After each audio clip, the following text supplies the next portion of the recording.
Hello and welcome to the Single Malt Frontier, where we explore the edge of innovation in American single malt whiskey. Here on the show, we do a little bit of tasting and a lot of talking. Usually we talk about whiskey, but the best thing about whiskey is the conversations we get to have along the way, and we get to talking about a little bit of everything. Our guests today are two distillers from ASW in Georgia, Whit Hagemann and the master distiller Justin Manglitz. They've showered us with all kinds of interesting samples, really too many to get through all of them. So we're going to plan on just really tasting through a few core ones to discuss, mostly focused on American single malt. As you all probably know, there are other products from ASW, but there's plenty of information about that out there. So we're going to try to keep this conversation focused on American single malt whiskey. And there are quite a lot of them to talk about. So that's plenty to go on. We may pour a couple of other things on the side, just vibes. If you're interested in the specs about what we're drinking today or what we're choosing from, I have a list of, I think it's 12 different whiskeys in the video description. So check that out if you have basic questions about like how old they are, what the proof is. That information is all in the description. Geez, I said I would do a bit, so let's do the bit. I have ASW 8-year American single malt whiskey. This is the reason we asked for this interview. This is a nice, relatively old American single malt by American standards. I reached out to Whit right away and asked for an interview when we saw that. We also have the Speyside single malt whiskey, which is slightly applewood smoked, just a little bit smoky, not peated. And when I got this bottle, I was like, what is the space and hide and Ameriganic, and what does all this mean? And then I said it out loud, Speyside, and I realized, oh, Speyside malt. And very clever. I mean, that's pro dodging the SWA right there. Moving on. This is a fun little story too. I have a bottle of Fiddler Encore, which I won in an Instagram giveaway at least a year ago and was not able to pick up at the distillery in person, actually. But when I reached out for the interview, I said, hey, by the way, do you actually still have that bottle tucked away? Because I'd love to claim it. So that worked out. And then we have, without getting into too much depth, 3, 6, 9 different little 1-ounce samples of all kinds of different stuff. We could have sent you more. I feel bad because it was after I had sent it. He was like, "Hey, could you send some to Phil?" And I was like, "Oh shoot, I like used up all my budget." You forgot which ones you sent me. Hey, I mean, I got some to Phil, but it wasn't the same. Next time we're gonna get you hooked up, Phil. It's gonna be It's gonna be the other way around. Yeah, right. Yeah, I don't need all this stuff. Look at I'm packed here. You know, I don't need all this stuff. I'm really happy to have the chance to try all these different products. I definitely, you know, in the last couple of weeks, I've gotten to get fairly familiar with a lot of these products, and I'm really loving this brand. Actually, before a couple months ago, I had not actually tasted any ASW. I just had heard your reputation. Actually, I think I have tried Tire Fire before because I'm fairly certain Phil sent me a sample, but I've never. But he keeps saying, so I got it from somewhere. But anyways, that's probably the longest we've ever done an intro without asking our guests to say something. So, Whit and Justin, would you mind introducing yourselves and telling us what you do?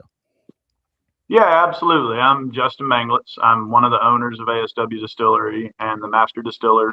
I've been involved in ASW since about 2013. I was the third person involved.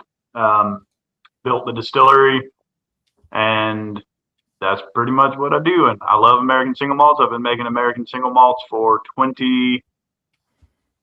probably 23 years. I've been distilling for 26 years.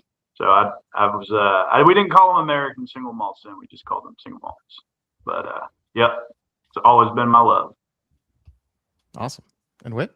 Cool. Yeah. So I joined the team at ASW in 2018. I was a volunteer on the bottling line, and back then you would help out with the bottling, take home a bottle of whiskey, and that's just kind of how I would spend at least 1 to 2 days out of my week. I managed a coffee shop right down the street. Hold on.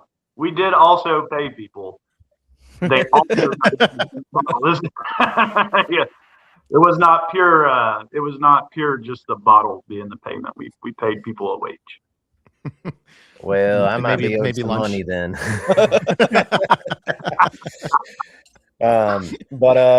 Yeah. So I was managing a coffee shop down the street. I'd been in the coffee industry for about a decade and been doing a bunch of like barista competitions, a bunch of tasting things, and then met Justin at ASW. Him and I became buddies. He would let me taste some whiskeys. I'd ask him a lot of questions based around whiskey. We bonded over whiskey and art, and from there he offered me a job making whiskey with him. So pretty much the rest is history. First, you worked on the bottling line for a long time, and then you were a brewer after Drake left. Yep. Then I taught you to make whiskey. So that was a condensed process. Making whiskey mash is kind of like making whiskey. It's part of the process. You can't make whiskey without making whiskey mash. So, but yeah, yes, you and Drake both taught me how to make whiskey mash. This is actually pretty interesting because we've done podcasts before, usually separate, but we don't really tell our origin story that much. So I wonder how much it shifted away from the original when I tell it and when you tell it. So we're gonna get all the facts straightened out today. We're gonna get it all straightened out. But yeah, been there almost 8 years. Happy to be there. Love making whiskey with Justin. We make a lot of cool stuff, and he gives me a lot of freedoms when it comes to designing some finishing stuff, and even started creating some of my own mash bills. So Justin's a really good mentor, really good teacher, and even better friend. So thankful to be working with him. I can't hardly stand Whit. Just waiting for him to die. I'm gonna pop open. See, I haven't opened my bottle because we have enough at the distillery, but I'm gonna pop open my 8-year American single malt so I can sip on it with you guys. So this would have been distilled roughly the time that. Well, let me make sure that I actually did my math right. You said that you'd been there for about 8 years. This was right? 2016. Yeah. So this one. So I joined in 20. Years.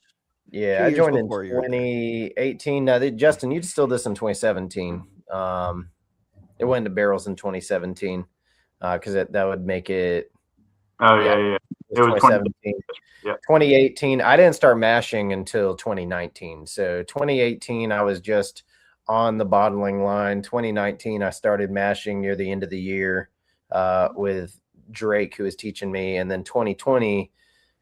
Is when I started fully making the whiskey mash, and then distilling 2 years after that, or a year or two after that. So I just checked the label again and realized that, even though we're putting this first in the lineup, this does say it's distilled from smoked malted barley. Yes, so that is 40% cherry smoked malt. Okay. The wood smoked malts, over time, it is not like peat reek where it's going to be persistent. It really mellows out, breaks down, turns into constituent flavors relatively consistently across wood smoked malts and over time. So like it doesn't just drop off all of a sudden one day.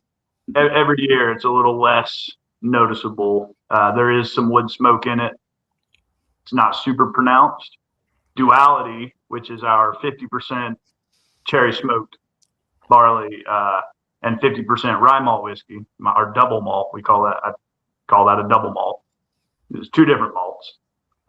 That one, it's all 6 years old now, and even at 50%, it's not super smoky all the time. It's fairly balanced.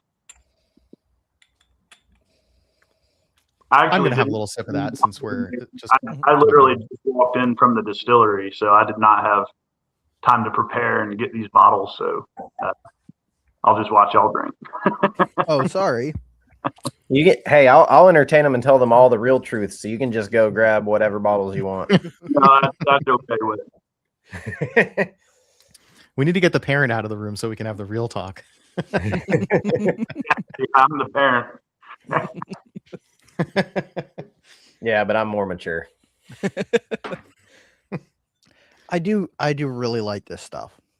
It is not as heavy on the oak as I expected, given that you guys are in Georgia, which has a reputation for being so hot and humid and having, so much barrel extraction. I was expecting a much more oak forward flavor profile. So Yeah. our rick houses are pretty gentle.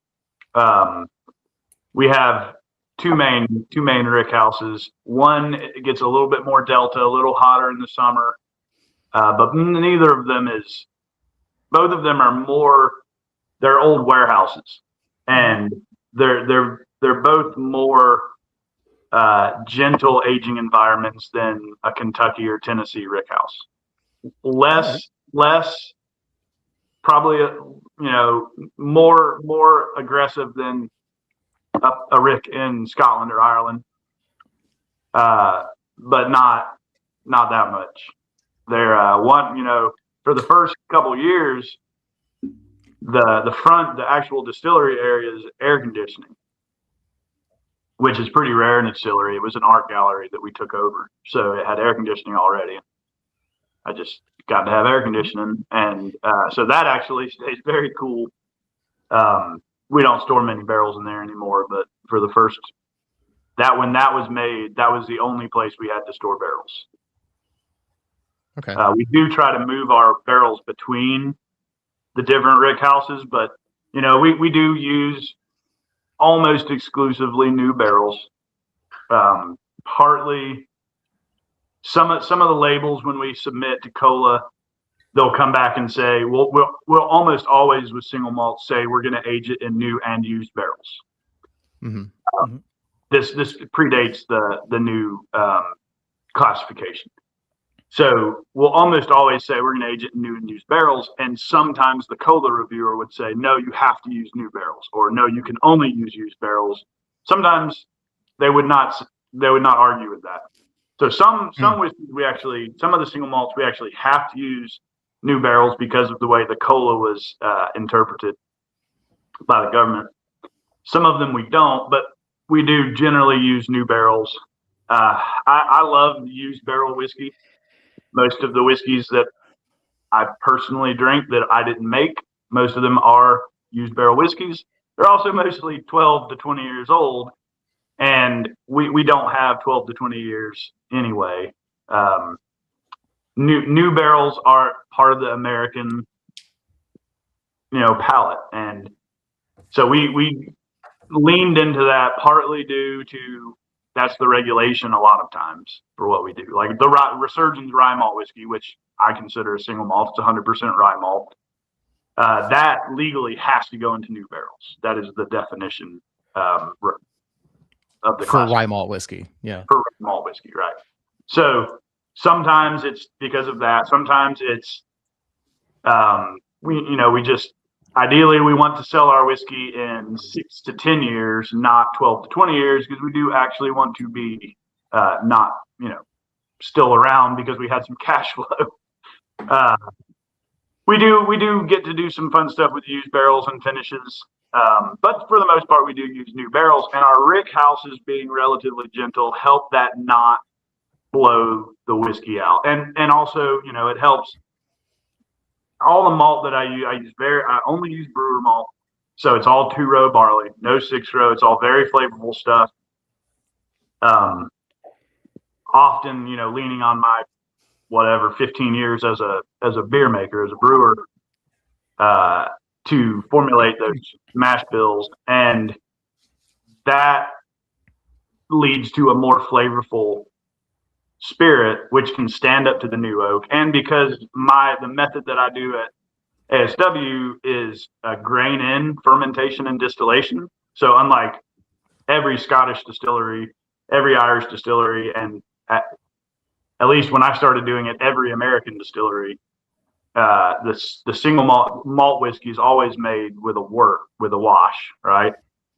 And I wanted to go back to kind of an earlier process in America, where when the first distillers came here, before they started using maize, and rye, but also before column distillation and continuous still operation, they were using barley, and then later maize and rye. And you can't separate the wash from the solids with corn and rye because there's no husk material. So they started, that was the invention of mash instead of wash.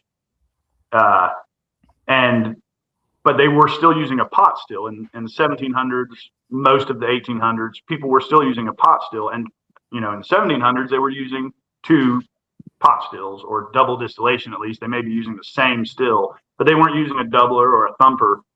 They were still basically making whiskey just like you would to make poaching or Irish whiskey or whatever they were calling whiskey in Scotland at the time. So I didn't really come up with like a new thing. I just wanted to go back to that because pot stills, as y'all know, extract result in a lot more flavorful spirit than column stills. Mash. That's certainly what we think. I don't know if that's up for debate, but yeah, we're with you. That's what I think. I think there are people who will debate that, but I don't know if that's really up for there's debate. people who debate anything. So mash, because the grain solids are in suspension, in solution for the entire process for the fermentation and distillation, you're going to extract more flavor from those grains. Now, with a continuous column still, when you're making bourbon, they're only going to be in the still for not very long, minutes. I don't know exactly how many. I don't make column still liquor, but say 15 minutes, 10 minutes, whatever. When we boil a mash for the first distillation, we're boiling it for 4 or 5 hours. So we're extracting a lot of flavor there. So our white spirit is very grain forward, very full flavored, full bodied, and that stands up to the new oak really, really well, especially given our slightly, less aggressive rickhouse conditions. Sorry, that was a really long explanation. I would like to add some. Quick, talk. Nope. Yeah, All go right. ahead, make it longer. Yeah. It's all right. It's been said. No. So also, this specific 100 proof 8-year-old single malt, this one was actually a single barrel. So I think we did 2 different single barrels. We did 1 single barrel that we cut down to 100 proof, and we did 1 single barrel at cast strength. The single barrel that we cut to 100 proof gave a little more floral and fruit forward notes than the one that we decided to keep at cast strength. The one at cast strength is going to have that oak forward presence that you would expect from Georgia climate. Part of that was the cask size was a little bit smaller. It was a 30-gallon, and the other part of it was really just, I think, where we had it at the exchange, which is our second rickhouse, or really, I guess, our first rickhouse. Where we had it just really got a lot more of the effect of the Georgia climate. We had it near the roll-up doors, and I really think that did a lot to that whiskey. So if you're able, I think all the cast strength is sold out now. It is very limited and scarce. I think we got less than 10 barrels total of this product. So if anyone's looking for it, get it while you can. We have a few in the distillery. Hopefully going to be bottling some more soon, but nothing's been officially. Yeah, we have officially. So he's talking a lot. I'm going to talk now. We do. I had 1 minute. You had like 20. Yeah. We do a big malt whiskey party in May every year called Malt Mania. It's the one event that kind of production, me and Whit and Previn, who is our white spirits distiller and manager, that we get to, really put our stamp on and do. So we do it's called Malt Mania, like I said. And we have a very special 8-year ASW single malt coming out for that. Very special. It'll be one of the first ever. I don't think it's the first. I think it's one of the first 3, maybe, hazmat American single malt whiskeys. So that'll be coming up in about a month and a half. It's the You first. heard it here first. No one knows. Everyone here on the single malt frontier gets to hear that we are releasing an 8-year-old hazmat American single malt whiskey for There's Malt not a Mania. lot of it. Distillery only. Distillery only. Distillery only. So Gotta get there. I'll see if we can get some samples to you guys or something. So That'd be awesome. That one is going to be available for purchase online, though. Phil, I don't know if you got any. Doug, did you got a sample of the cast strength? I did the 66% 8-year. Yeah. Phil, I should have. Did I send you one, Phil? Oh, it's all right. My bad, dude. It's okay. Doug, go ahead. Just while we're on this, if you can, pour a little bit of that and just see how unique it is. And all it is it's cast strength, and it's a slightly different barrel size and aged in a slightly different part of the rickhouse. So all of that gave it just a lot more oak forward presence that I think is really the future of what. Yeah, that looks right to me. Really, the future of what I think a lot of American single malt could be is when people think of American whiskey, they think of those big oak notes that you would get out of like a bourbon that's 10 to 12, whatever years old. They think of the higher proof stuff that you're going to find at cast strength. You're really finding all of that in this single malt. So I would argue that this is a bourbon drinker's American single malt. Like, this is going to hit those palates. It's going to give you that oak forward. It's going to give you that big body, and it's going to give you that nice hit of proof that a lot of people are chasing after. Yeah. Well, yeah, So it's got when we first started making American single malts, which was right at the beginning, my partners and me, we made a lot of different stuff. Our first product was an American single malt, or I'm sorry, a single malt, Resurgens, 100% rye malt. We hoped that we expected single malt drinkers, Scotch single malt drinkers, to be super excited about our American single malts. And we also hoped that craft beer connoisseurs would be excited about our American single malts. Neither of those things actually panned out very well. Most of our adoption of American single malts has actually come from the bourbon world. And so that new oak, big oak, it really helps get those people, I think, give them a chance to appreciate it without, it meets them halfway, Yeah. I'm going to run and make my coon dog be quiet. So I'll be right back. All right. Hey, I'll hey do a Doug, couple so of tasting you tests. have tried them. Whiskey too.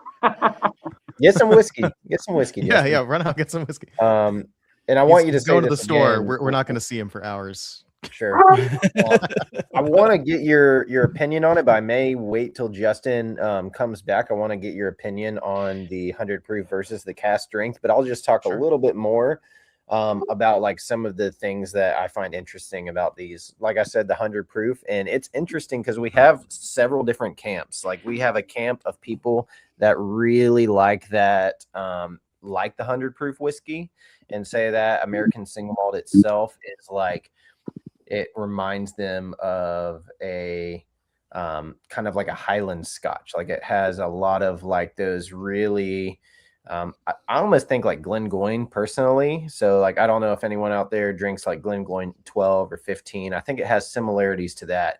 Glengoyne is like one of my go-tos. I think it kind of reflects that. Whereas the cast strength one, like there is not a Scotch that I have tasted that I think is fairly similar to that. Like, it really does taste way more like American style single malt. Like, it has like that American profile, the big oaks, the nice mouthfeel, tons of flavor too. And I think that's a lot to do with the way that Justin decided to do his mash in distillation. Gives it a lot more of that like thickness and a lot more of that flavor profile. But now that Justin's back, Doug, what do you think? Do you have a preference between the 100 proof and the cast strength? So our viewers will know I definitely am more of a fan of refill oak. I lean more towards that Scotchy profile, and that's I would say even in younger American single malt. But younger American single malt does, I think, often benefit from new oak in terms of like softening the spirit faster. So there is a sweet spot, I think, where there's also a place where I like a mix of it was aged for new oak for a bit, and then it was aged arguably probably for a longer time in used oak. Tends to go over well with me. So like places like Balcones, I think, where they'll do like secondary aging in a cask of something used, but they'll usually let it sit longer. Right, they'll do some primary aging and then they'll do a longer secondary maturation. And I think that kind of thing. They use a lot of small barrels as well. Right. So they could be doing their secondaries with small barrels. They may not anymore. They used to. Yeah, when I was there, I saw like they were slightly larger than the 53-gallon standard ASB. I forget if it was 57-gallon or 59-gallon was their standard barrel size for a single malt at that point. That was an interesting conversation we had there where the question was like the limit in the TTB's regulations or the ASMWC's proposal was 700 liter casks, which actually is a quite a large cask. I think it's like a ton basically. Or something like that. Not a ton. A ton is bigger. I think a ton is like 2,000 liters, but the 700 like is a I guess it's bigger than a sherry butt, right? It's a very large cask. Yep. So did they actually feel like that was a limiting factor in terms of the ages that they could reach? Because at some point the barrel has taken over the spirit, right? That's right. And they actually said that for their ricking and even in that crazy Texas, hot Central Texas environment, they actually were able to get all of their whiskeys to between 3 and 5 years just perfectly fine, using just slightly larger barrels. So instead of the 53, the 57 or 59, whatever it was. Yeah, that was kind of a tangent. No, that's a good tangent. I like that. To answer the question about like which one do I prefer, I definitely am leaning towards the 50% 8 year, right? It has more of that. I don't actually know Glengoyne. Like I'm not super familiar with Glengoyne. I've definitely had it before, but I don't own any bottles. But it is like it's soft, it's floral, it's got some like it's not leaning into like the typical bourbon profile, really. It doesn't have like the caramel and that sort of thing. It has a floral softness to it. Yeah. Do y'all get pawpaws down in Georgia? Yeah, we do. We actually we planted some on our land here in the mountains. We have a lot of small leaf pawpaws, so they don't get very big. You can find patches once in a while. Where are you located? I'm up in Virginia, spitting distance from DC. But yeah, we actually plant. My son's really into pawpaws and any wild foods. So we got some. We have 3 different varieties. We made a little pawpaw patch down by the creek. I love pawpaw. On the 100 proof, I get a nose. It's like a real green pawpaw.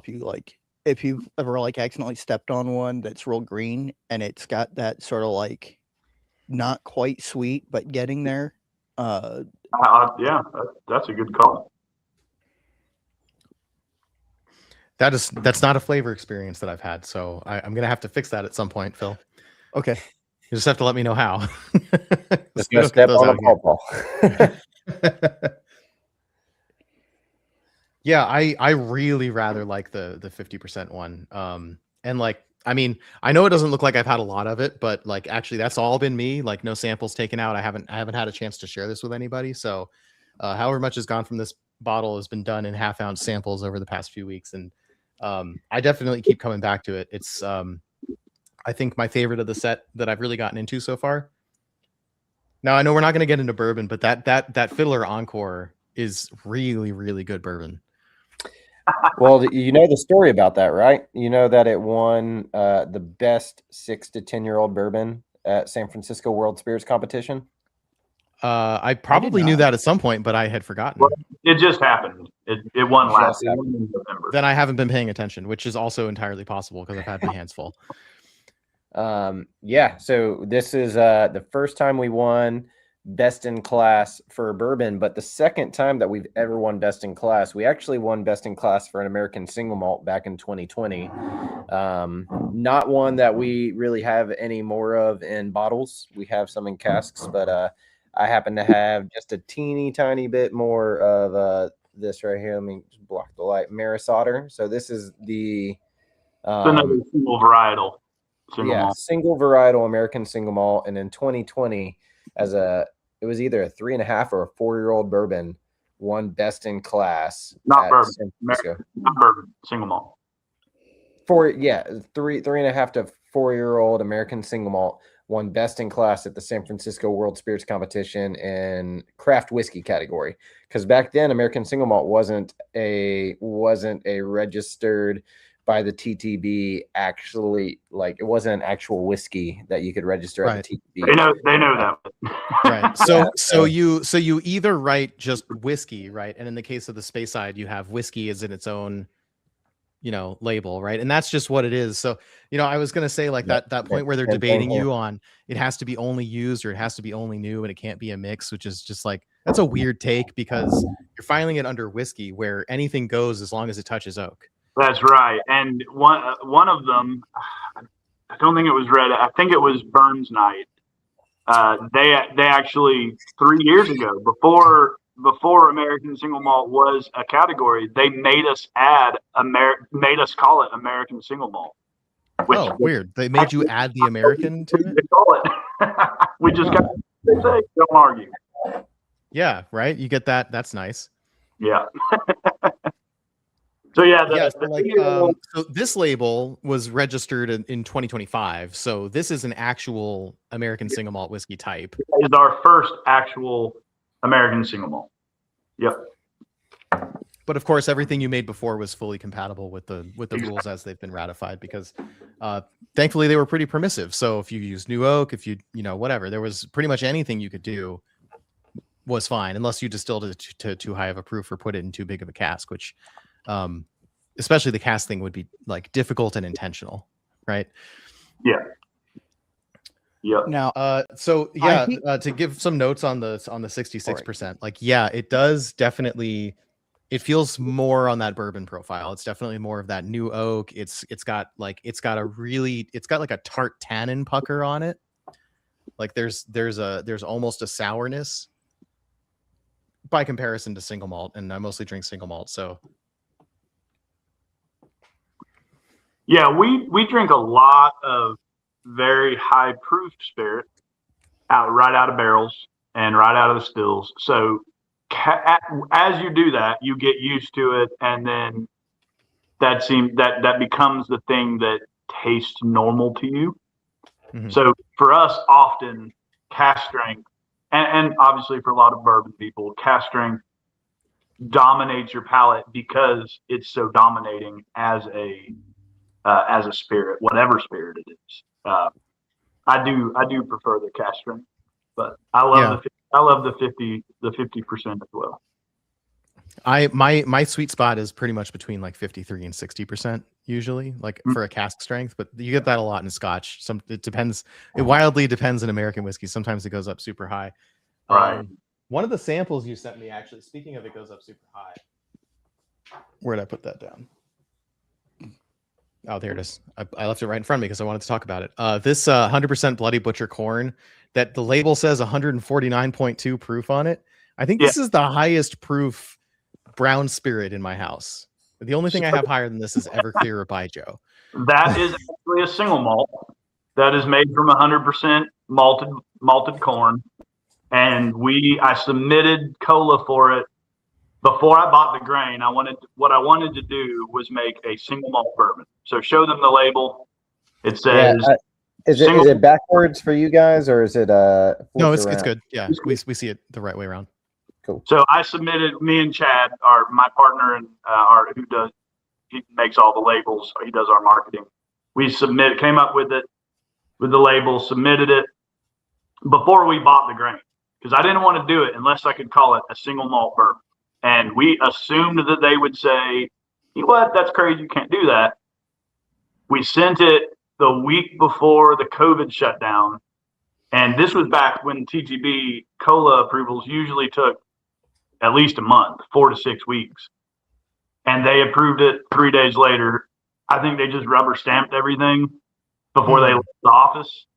So we made the first legal single malt bourbon, and that's it. Hey, that's cool. So that's what I have here. My favorite whiskey. That is what you have there.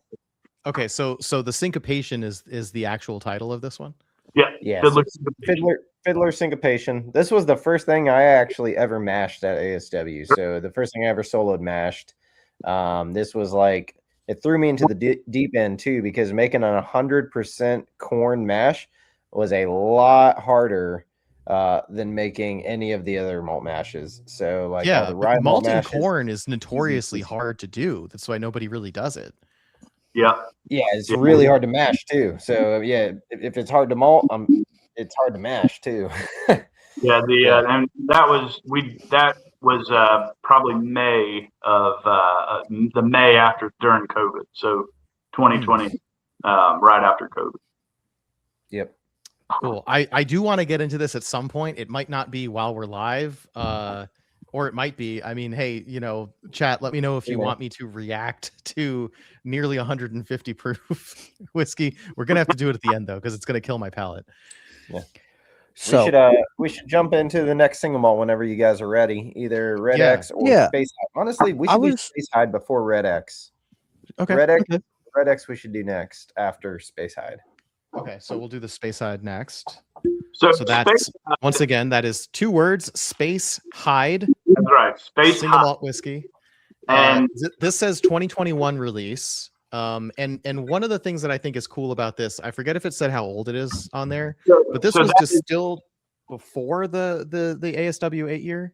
I think that is not that label was printed for 2021 release, but that whiskey came out way after that. We just didn't labels made. Yeah, so we got enough labels made for all the whiskey that we had, thinking we were going to bottle it all at once, and then we kind of bottled it periodically. We ended up bottling. Yeah, we ended up bottling some of it then, some of it a little bit later. It was the 2021 release of Americanic, which was our our single malt line. But it didn't all get bottled in 2021. That actually got bottled last year from Malt Maniacs. That is probably 6.5 or 7-year-old when it was bottled. At 6.5. It was distilled at right after that 8-year single malt, not long after. And that actually, it's called Space Side not just because of the play on words, because it's made from Space Side malt and Applewood smoked malt. We had a friend in Atlanta. Y'all may remember Scotch Trooper. Did y'all ever hear Scotch Trooper? Mm-hmm. So he was our friend, Brent, and I came up with this idea with him to do like a co-brand Space Hide with Scotch Trooper, right? Space. And then we made it. I made it. He was excited about it. And a year later, Disney sent him a cease and desist and said, you can't use Star Wars figurines to do your influencing anymore. So we actually hired him. He became our employee for years. He actually passed away of pancreatic cancer. He opened our second Brick House location and ran it. So that Space Hide is really still a tribute to him. We didn't ever actually get to do it as Scotch Trooper. He didn't get to put it out, but he got to sell it in the Rick House and in the tasting room. And it really, I think Whit spent a lot of time with him as well, because Whit worked at the Exchange, which is the Rick House on the other side of town. So yeah, that whiskey means a lot to us, and we have 1 barrel left after that bottle right there. And that'll be the end of it. And it is finished on tawny port, new tawny port barrels. Yeah. Yeah. When I was first working there, this was in my transition period from coffee into whiskey. While I was at that point working on the bottling line, I was working also at the Exchange in the tasting room. just pouring whiskey, and Brett was the manager over there. So the Scotch Trooper was the manager. But he would actually bring in a bunch of different single malts and scotches and whiskeys for me to try. So some of my earliest introduction into single malt was from Brett. So like, even though I'm like here making whiskey now, like I'm still fairly young to it. Like I've been drinking whiskey and appreciating the profiles of it for only about a decade. But Brett introduced me to a lot of my first scotches. Like the first time I ever tried Lafroig was with Brett, and that was like a game changer for me. I was like, what whiskey can taste like this? What are the tasting notes on this? And he's like asphalt, Band-Aid, salt water. And I'm like, yep, checks out. When everyone is like talking about bourbon, they're like, oh, this is like cherry pie, and like this is like sweet chocolate Grenache, and then you start talking about scotches and single malts, and they're like, it tastes like leather and it tastes like salt water. Yeah. But it was a great time and a really good learning opportunity for me to spend time with Brett while he was still alive. And then this whiskey, it means a lot to me. Space Hide is actually, I think, one of our most slept on single malts. It does have a double gold medal.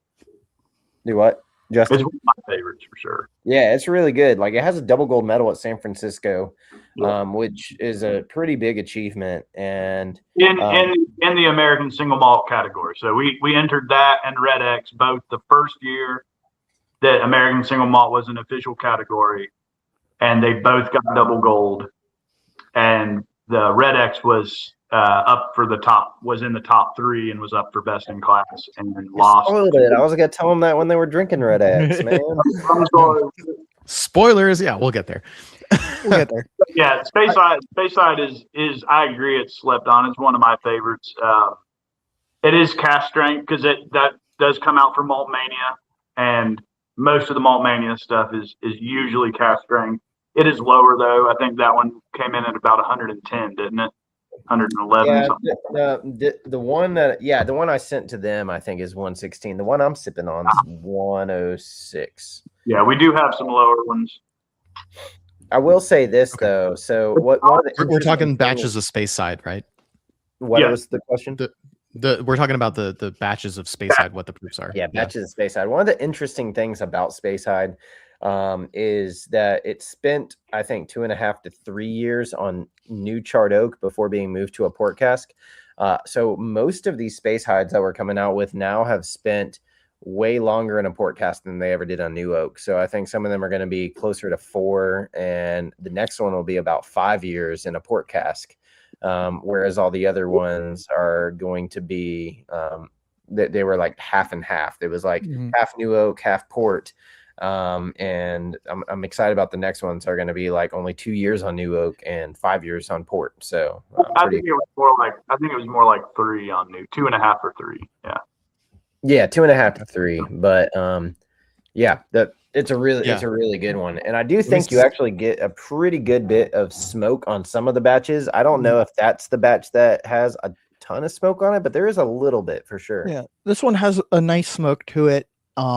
It's got on the palate the strong veggie tanned leather note and some like apple skins rather than the meat of the fruit. Yeah, you're talking about like your typical bourbon notes, and I was gonna joke that like, yeah, brown sugar, cherry oak, right, like leather, right, like all bourbons kind of taste the same, but then you do have some bourbons that come across with sort of more interesting flavor profiles, and like you'll get things like fruit jerky, right? And if we're talking about a bourbon like tasting note on a whiskey like this, it's fruit jerky for me, right? It's that it's like that fig apple, puree dried out, and then like it's got some bite to it. You gotta kind of chew it off, But the other thing is we were talking about like what's inspired by Scotch here. By the way, you can technically see through this bottle, but I don't have a light source right behind it, but you can see how dark this is. It's very, very dark. And you can always I hear not loving cask strength as much, but You can always add your own water. Mhm. I can't once we cut it, Yeah. that's it. You don't get the opportunity to taste it like it came out of the barrel. And it's taking a tool out of my toolbox to sell it at cask strength, because when the first 4 years, I would taste everything. That was before cask strength was a huge thing. I would taste everything, and we'd cut it down, and we'd decide where it tasted the best. Mhm. And now it's just we just assume the customer's going to do that. You taste it, and at 116, you're like, that's a lot.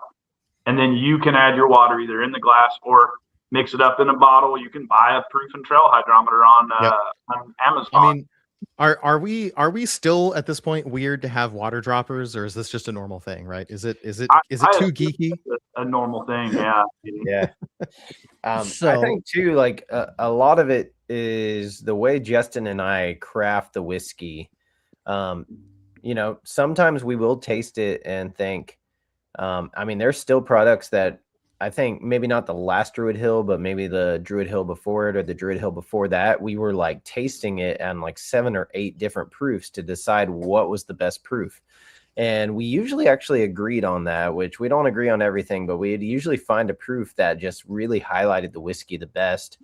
But Druid Hill's my Irish style triple pot still, 30% unmalted barley whiskey. Yeah. Nice. Yeah, you guys make a little of everything. When I was first making whiskey, I was a punk kid, a DIY punk, and I was just making whiskey and giving it to my punk friends, and they would drink it. And there'd always be somebody who was like, "Oh, I don't really like that. I like Jameson." So I didn't like hearing that. So I would just go and try to make that. So I just would always try to make everything. Figure it out and also for beer, every style of beer I wanted to be able to make a faithful, version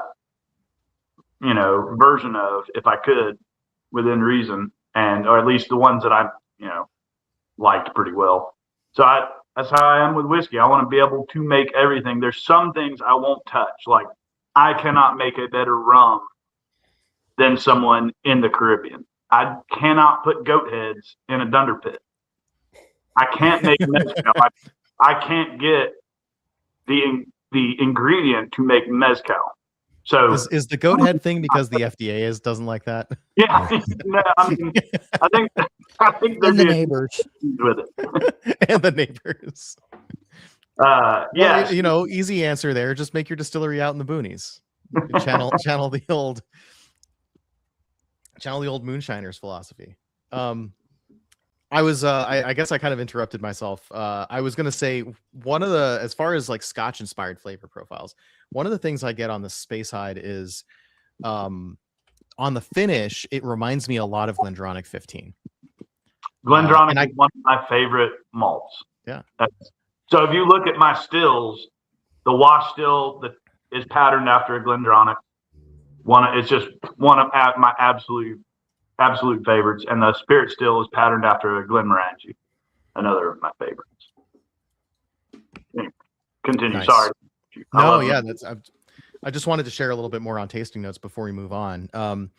But as long as we're like interrupted, let's do some roll call here because we've kind of been ignoring the chat a little bit. Whiskey with Brad was first in the chat with a howdy. Welcome in, Ethan. And good to see you, Patrick. Off Topic Whiskey is here. Foolproof Hunter, thanks for joining. And Joe Unfiltered says Jason Levinston and Ryan Neckley say hello. So hi back to them, Jason and Ryan. Are you hanging out with them right now? That's awesome. I think that's all we have as far as chat participants go. Cool. Let's see. Anything else to talk about on these guys? I mean, as long as Phil has stepped out, should I try one of these other ones? We're gonna get into this malted bourbon. Try some Phil doesn't have. What do you got? What I send you? Well, I have the Encore, but that's a bourbon. So yeah, the Resurgens rye malt. I put some in the glass earlier. I am recently really getting into rye malt. I think I think it's an underrated category, but appropriately growing in popularity. There's some really, really good ones on the market, even from brands where like they're not trying to make that as their like, core product. It just like when you get it right, it comes out so well. Yeah, so I've loved rye malt since the first time I tasted it. Early in my whiskey and beer making days, we had a club, the Yeasty Boys, where we would take, everybody would bring a different beer or homebrew, and we'd do whiskey. And we did craft distillery one month, and this was probably when I was 19 in 2001. And someone brought the Anchor.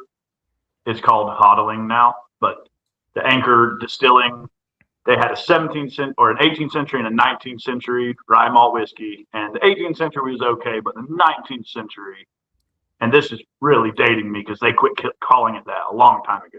The 19th century really blew my mind. I loved it. Was one of the first whiskeys I really loved. And so when Jim and Charlie, my partners, when they said they wanted to make rye, I was like, well, why don't we make a rye malt? And then I actually tested that at home and made sure it was going to be amazing. And I love that whiskey. It's my smelling whiskey. I can smell that whiskey just all day. Yeah, for real. This is like, I just want to live on the nose here. Yeah, it's got just a little bit of that rye spice, but it's been softened a lot, I think, by the malting. It's a lot sweeter, especially on the palate. Super floral. Yep. Did you send cast strength or a cut? Couldn't tell you. Probably 55.9 port cask. Oh, port cask. Okay. Yeah. I didn't remember what I sent him. He just grabbed some cool stuff and sent it along.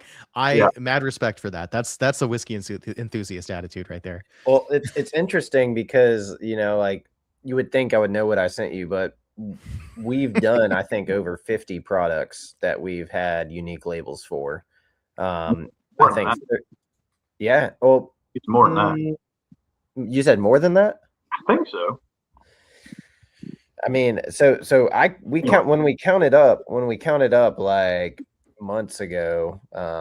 I think it was like 30 something we had distilled in house, and like 24 something were like sourced whiskeys or something like that. But like 50 different products, like with unique labels and unique names and stuff like that. Which I don't think we were including every single iteration of every release that we've done, like the different Space Hides, like how we did a Space Hide Port and a Space Hide Sherry. How we did like Tire Fire Rum and Tire Fire Cast Strength. Maybe we did those two as separate, but I don't remember. We did. Anyway, so you said you're not making rum, so that's Tire Fire in a rum cask. Tire Fire in a rum cask, which honestly, in Georgia, distilled and it's the only estate rum in America is distilled in Georgia. They grow all the sugarcane there down in Richland rum. Really great rum. And so we trade barrels with them. We take barrels down there and we get rum barrels from them.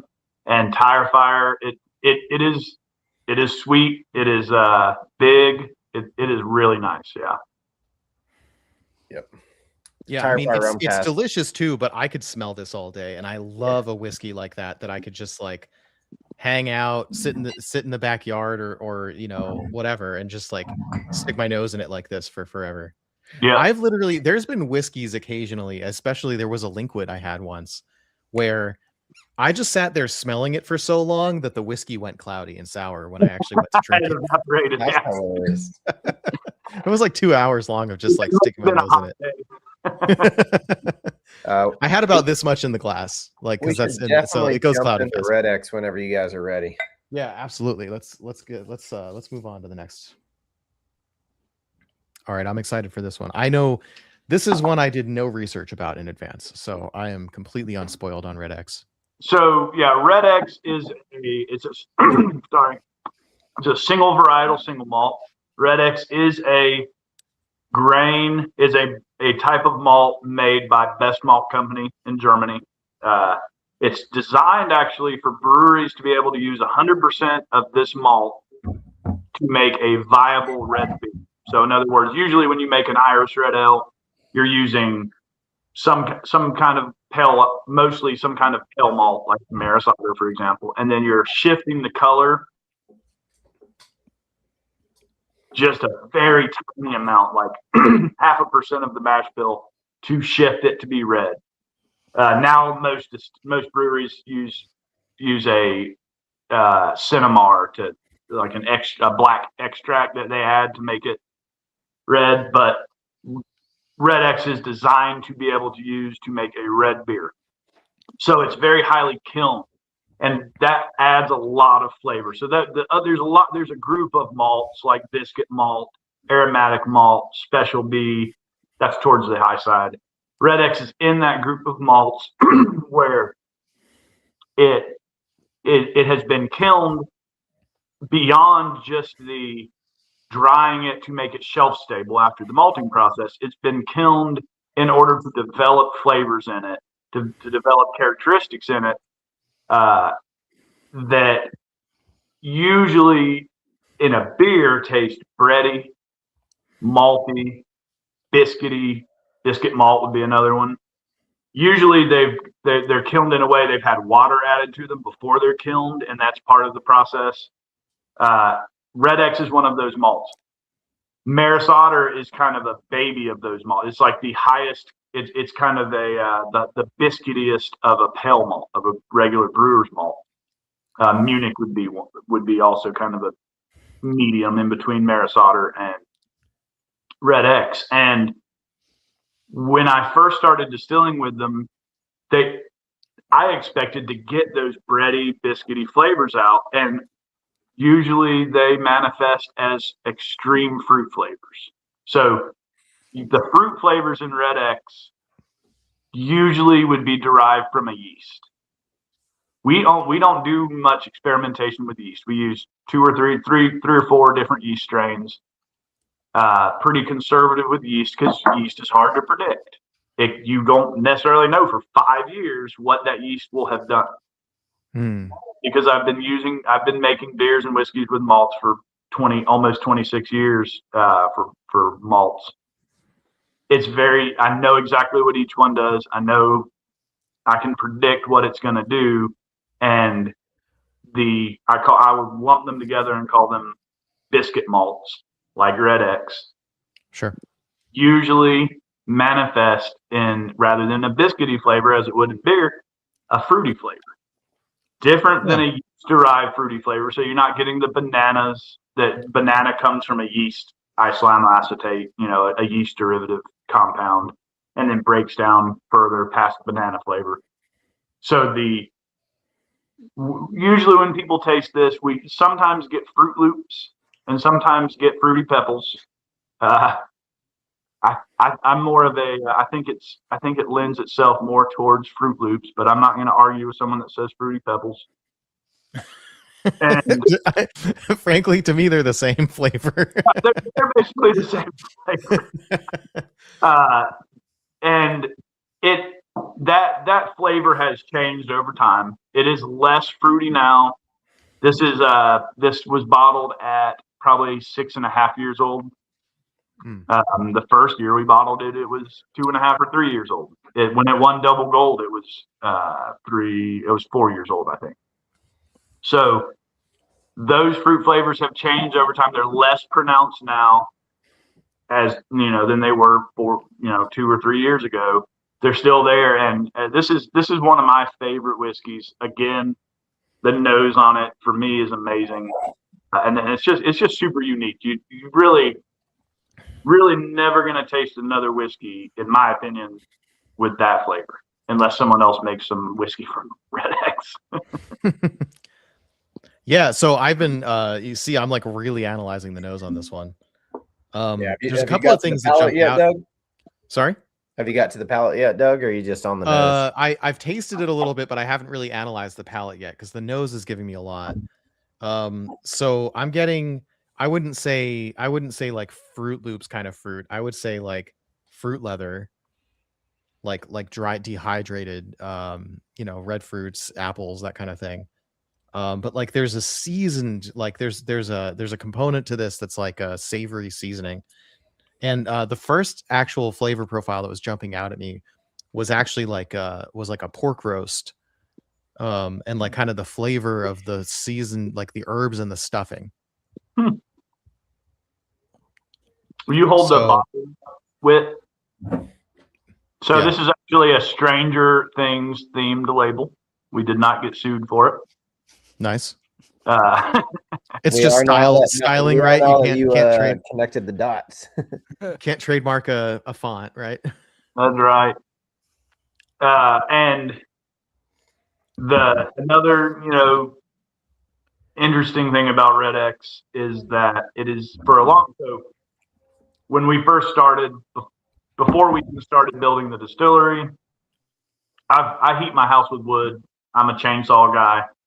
I'll grew up heating my house with wood. So before we even built the distillery, me and my dad got a bunch of white oak trees and slabbed them out and aged the heartwood of the white oak on my farm to make a stave product that we could put into barrels that we bandsaw down into a stave shape and then char and usually split that in half and put it into barrels.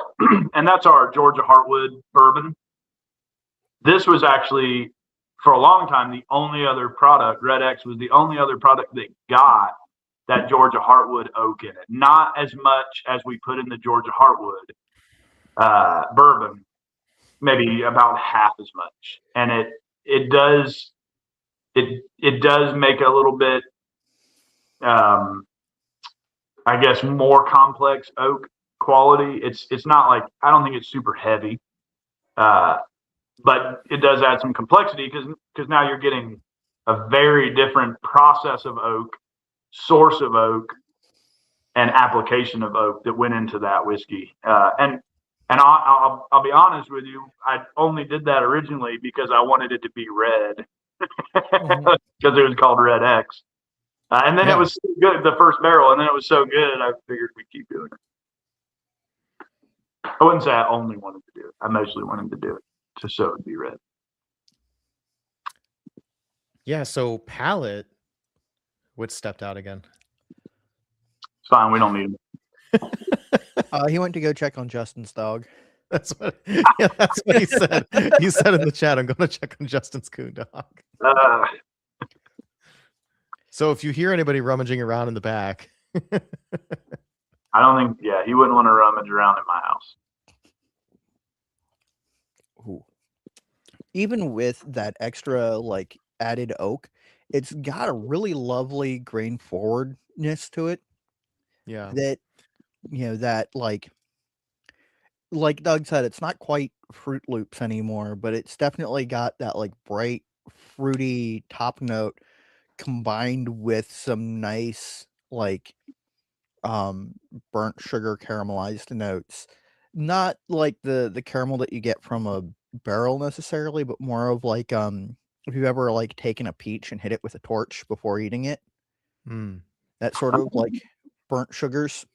Yeah. Really I was gonna say this isn't quite creme brulee, but it's almost like flan sauce. That sort of caramelized sugar, but in like a nice gentle way. Like this doesn't lead with oak for me. Yeah, and that context matters here. We've had a lot of stuff that is like, frankly, all this stuff is pretty oaky on the spectrum of whiskey. But like, at least among this set of whiskeys, this is not the most oaky.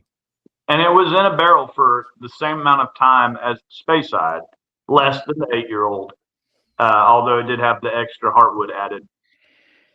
So, I mean, it has been oaked about the same as most of our stuff.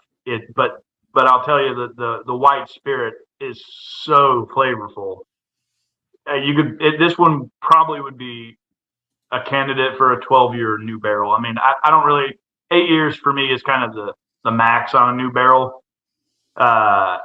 especially with a single malt. But I think this one could actually go longer, especially if I could move it to some finishing casks. I think would be really interesting. Yeah. Okay, so as we get closer to our kind of tasting here, I wanna get into I wanna pry a little bit into your other bits of production stuff. So we've talked a little bit about yeast. You're not too experimental with the yeast because like you said, it's a little bit unpredictable. Right. Yeah. I mean, Um, I've used pretty much every yeast there is to make beer. Okay. 80 or 100 different strains of yeast to make beer. For distilling, because we don't propagate our own yeast, we are pretty limited anyway to dry yeasts, and that's, that is a function of being a smaller distiller. Although most large distilleries don't experiment with yeast because they propagate the one yeast that is their house yeast. So I guess we actually use more yeast than a big distillery. I don't honestly know exactly what they do with yeast in Scotland or Ireland. For the most part, we use a killer yeast, which would be like a champagne yeast, pretty neutral. Really gonna let the character of the malt be predominant. We do use a bourbon yeast. We mostly use a bourbon yeast. Okay, so pause. What does that mean to be a bourbon yeast? Because in terms of bourbon, it means it was actually harvested from a bourbon distillery. Okay. Oh, okay. So, but a lot of what I've heard for bourbon, and especially column still whiskeys, is that a lot of the time they're just using a quote distiller's yeast or a turbo yeast, something that's gonna just create a lot of alcohol. Like, what does it mean to be a bourbon yeast? I know like Four Roses cares a lot about their yeast strain, but Right. No, yeah. Most of the old bourbon houses have their house yeast, and it's not going to tend to be a killer or a turbo yeast. Turbo yeast is mainly intended to try to produce like a really high gravity wash or mash, which no bourbon facility does, no Scotch distillery does. We don't do. I'm hugely opposed to that.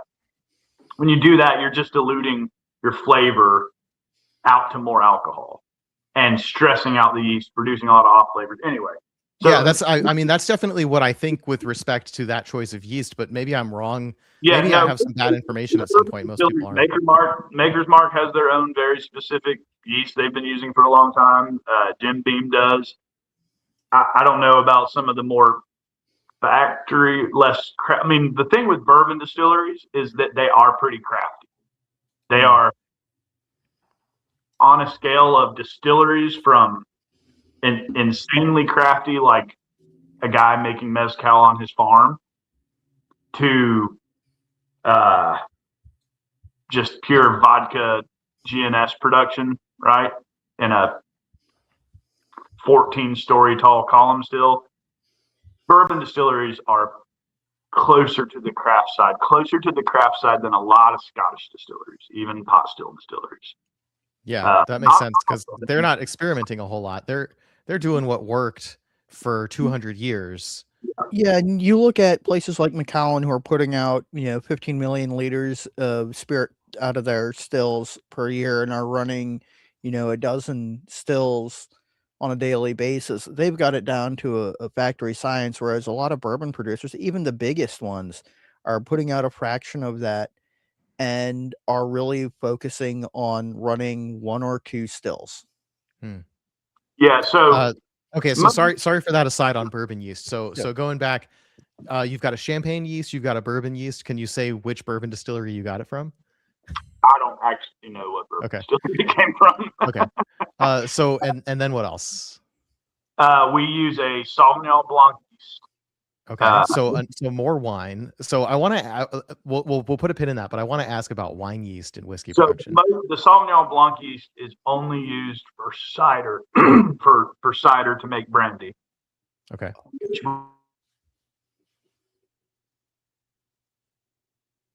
In Georgia, and they quit calling. They quit taking my calls. I think the cider. I think they opened they have their own still now, so they didn't want to. They didn't want to sell me stuff. I assume that's what it is. Also, apple brand. I was making very traditional apple brandy, Appalachian style. It's not. It didn't have a place in the market. Most people see apple brandy and taste it, and they're thinking apple pie, and that's not what I was making. So it just didn't have a place in the market anyway. It's one of my favorite things, and we use a Sauvignon Blanc yeast for that. And then We've used a couple single malt yeasts. One single malt yeast, Whit, would you say? I use a single malt yeast on a bourbon. Yeah. So That's the way to go. Yeah. That was an experimental one. I was like, I want to use a really unique yeast for this bourbon, which I don't even know if I've spoke about this bourbon to anyone in public, but I'll tell you guys a little bit about it. I decided I wanted to make a bourbon using a high malt content. So we have a lot of high malt bourbons, but we don't have one that's only corn and malt. So actually, I think you designed one that was only corn and malt as well at the time, but I wanted to use all the malts that have won double gold medals. So Red X malt, Nice. Maris Otter malt, Optic Promise, which is two different malts. When he says malt, he means barley malt. Our main bourbon is actually just corn and malt, but it's barley malt, wheat malt, and rye malt. So when he's saying he means we haven't made a bourbon that was just barley. Yeah, just barley malt with corn and barley malt. The other, Soloist, which I think is a phenomenal bourbon, is 4-grain bourbon, but all the secondary grains are malted. So I designed one that was just corn and barley malt, but it was using all of our single malts that have won double gold medals, and I wanted to use a single malt yeast for that to try to kind of highlight those in it. We'll see. I was still learning a lot, and Justin was kind of like, "Yeah, man, go for it, give it a go." So, I mean, the spirit tasted really good, and the white spirit coming off the still, and then I may have a sample of it somewhere that I can kind of taste on oak, but I haven't tasted it in a while. But I have to pull some samples of that soon. But anyway, thanks. Cool. So I know some of my audience is really geeky about yeast, and I don't ask about yeast often enough. So I love that you guys have a lot to say about it. Yeah. So, and like I said, yeast can be a X factor. We also we don't do temperature control fermentation. Okay. So that limits the yeasts that you want to use as well to some degree. As it ferments, it's gonna have an exothermic reaction. It's gonna get hot, so you need a yeast that has a high temperature threshold. We pitch our yeast very cool, but then it climbs, and by the most of our mash is going to be about 1060 gravity. So 8 to 9% ABV, and by the time it reaches that, it's 95 degrees. If you use a yeast that dies at 92 degrees, you've got a problem. You've got residual sugars, which is going to foam in the still and just be wasteful because you're not getting from distilling. Being in the 90s is a pretty warm fermentation for sure. Yeah. So the most crucial time for fermentation temperature, as far as affecting the mash or the wash or the beer, is during the propagation phase as the yeast is growing through like high krausening, which is the early part of fermentation. And once it's really going along, and the yeast flavors that are going to create an off flavor based on temperature, the yeast activity that is going to create off flavors happens during that propagation. So once that propagation is done, it can get pretty warm. It tastes like our mash tastes like a Belgian, basically. Okay. Like if we filtered our mash and carbonated it, you would drink it and say that tastes like a Belgian ale. Whether it tastes like a triple or a double or a quad, just depends on what we're making. Whether it has chocolate malt in it or whatever. Obviously, it doesn't have hops in it. Right, and then of course you're quote only at 8-9%. Right. Alcohol, right. So we're not quite in triple and quad territory.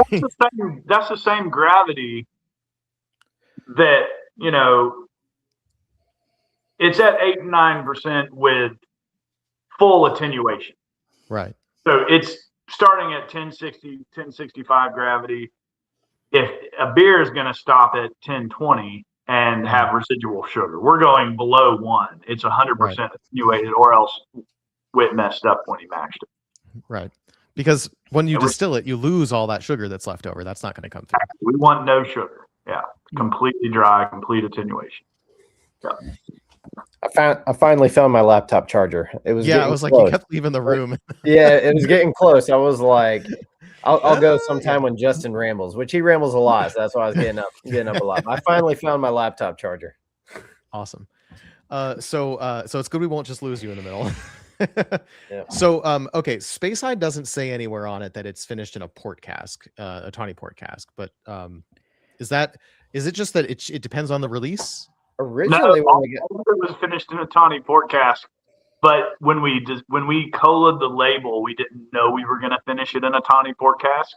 Okay. So rather than recoloring it, we just tell people it's finished in a tawny port cask. It's just, the label for a small distillery, the label approval process, it's a lot. Not just making the label, but then remaking it when the government has usually erroneous things to say about what you make. Because we are always making our label to comply with the letter of the regulations. But then the reviewer often is not going by the letter of the regulations.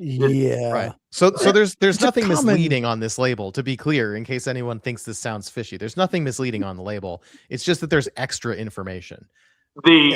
The stick. So usually what we'll do is we'll put a sticker on it. That one must just not have gotten the sticker. So that Malt Mania would have had a sticker on it if you'd gotten it actually at the distillery and not been sent it.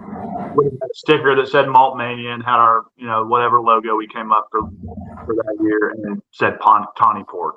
So I will say we have been going pretty rapidly with the way that we do like our sidebar stickers for our bourbons and for a lot of our American style whiskey and source whiskey.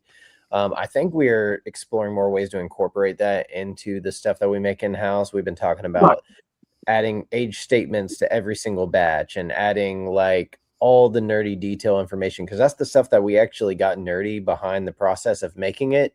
But every batch is so unique and different that we kind of didn't want to limit the labels. The labels themselves could be pretty limiting if we listed everything that we were planning on doing to it exactly as we did it. But with sidebar stickers and stuff like that, I think more of our American single malts and stuff as they come out, they'll be fairly detailed. So at the beginning of this year, we got a printer of like $5,000 printer where we can print our own stickers and sidebars and bottom labels in-house and be able to apply it rather than having to outsource all that and get it mailed and it's wrong and we have to get it redone. So and those costs add up all of so this fast. information, we can like add that now to single malts with the form of a little sticker. Yeah. So that one would have actually, the one on that Georgia oak would have actually come from a sticker company. Now we make that in-house, which is, we actually named the printer Employee of the Year. Nice. It's a lot of work rather than a sticker company doing it. We are now doing it, but it gives us a lot more freedom. Yeah. Okay. So we've talked about fermentation. We've talked about yeast. We've talked a little bit about oak, but I think as long as we're talking about the Fiddler Encore, you've got a good platform to talk about oak here. This is basically double oaked, right? This is primary aging and then finished in a Georgia oak barrel. Double oak, finished. So it was about 4 years in its original barrel, and then spent, I don't know, probably a couple years. I should say on there, more than a couple years. 7 years total age. The finish is 3 years, 3 months on this one. Yeah, 3 years in a barrel made. So we had a cooperage that opened in Georgia in Gainesville Cooperage, and usually Georgia oak trees they make delicious tasting whiskey. But our oak trees tend to grow faster, except up in the mountains where I live, they can be a little slower. So they don't tend to make good sealing barrels. Right. So they leak. I asked them to find me a tree or some trees that would work to make some Georgia barrels, and they made me about 20 something barrels of them from Georgia oak trees. They're out of business now. So these are probably the only barrels that will ever be made from Georgia oak trees. historically someone made barrels from Georgia oak trees and aged in it. So I can say it's the first bourbon aged in Georgia oak trees. It's the first one legally labeled as it because Georgia oak. yeah. Yeah, and that one best small batch bourbon 6 to 10 years last year at San Francisco. Very proud of it. And 45% wheat, so wheated bourbon with a vengeance. Yep. So people who like your wheated bourbons, you should check this out. Absolutely. As you can see behind nice me, oak. I am a big fan of Maker's Mark. I like that soft bourbon profile that comes from the wheat. So no surprise that I really love this bourbon. This is one of my favorite bourbons that I have right now. Yeah, when we tasted it, we were like, oh, that's the first time we tasted it. We were like, oh, that's the best in class right there. Yeah. I mean, So we've said normally you are not aging in Georgia oak. So what is your normal oak profile? So most of the oak we get either comes from, so I use two main cooperage companies, Independent Stave, which is the largest cooperage in America. Most of their wood is going to come from the Ozarks, which is where most barrel wood comes from. And then I mostly purchase actually from West Virginia Great Barrel Company, Whit. They source a lot of their wood from the upper Appalachian, Pennsylvania, and north of there, which also, you want your wood to be, you want the oak to be in a moderate environment. I've made some whiskey in oak from the Great Lakes area, and it is slow. It goes slow. So southern wood, leaky, tasty, good for the Georgia Heartwood stuff because we're putting it in the barrel. Yep. Much north, relevant. Pretty, north of Wisconsin area, gonna be pretty cold. It's gonna make very dense wood that doesn't move as quick. So Ozarks, upper Appalachians is pretty decent. I got converted over to West Virginia largely because they toast all of their barrels as part of their price, as part of the price of the barrel. I'm a big believer in toasting barrels before charring. Mm-hmm. So a lot of the barrels we use are toasted. Every whiskey you've tasted predates when we started using West Virginia or ISC, because when we first started, you couldn't buy barrels from ISC. They were on allocation because there was not enough whiskey barrels to go around. And so we found a company, Barrel 53, which was brand new and was willing to take customers. And so most of the older stuff, 7, 8 years old, is coming from Barrel 53 barrels. It has burned down since. That's a shame. Yeah, so then stopped using them around 2019, and then since 2020, I've been using a mixture of ISC and West Virginia. Yeah. Okay. Cool. West Virginia was actually the founder of Smooth. Is it Smooth Ambler, right? Yeah, Smooth Ambler. He sold Smooth Ambler. He used that money to open the cooperage to keep investing in, West Virginia Appalachian community and people, which as an Appalachian person is very important to me. So I like that aspect of it as well. Nice. I will say this, while our single malts and our own whiskey that we've been maturing in the toasted barrels haven't come out yet, we have had a lot of success with the toasted barrels with our toasted bourbon and toasted rye. Even our Georgia Heartwood we occasionally use, and actually I think mostly use right now for use the toasted barrels for our Georgia Heartwood.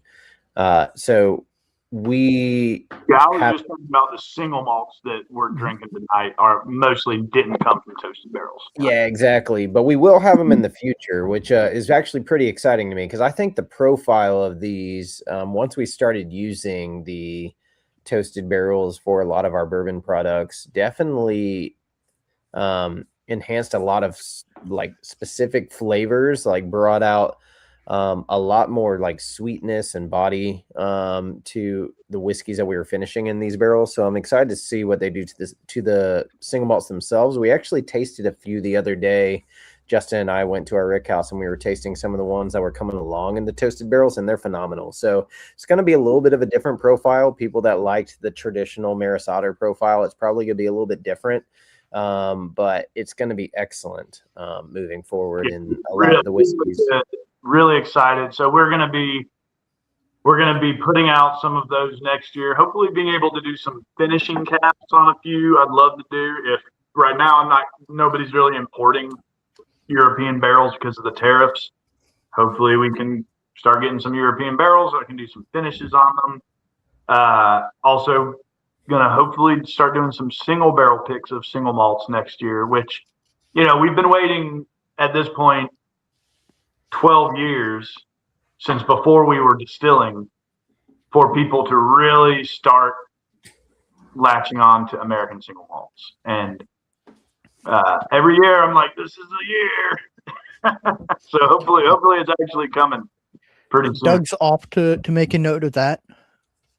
And we also do, I was going to tell him, we do actually have a lot of American single malts in used barrels.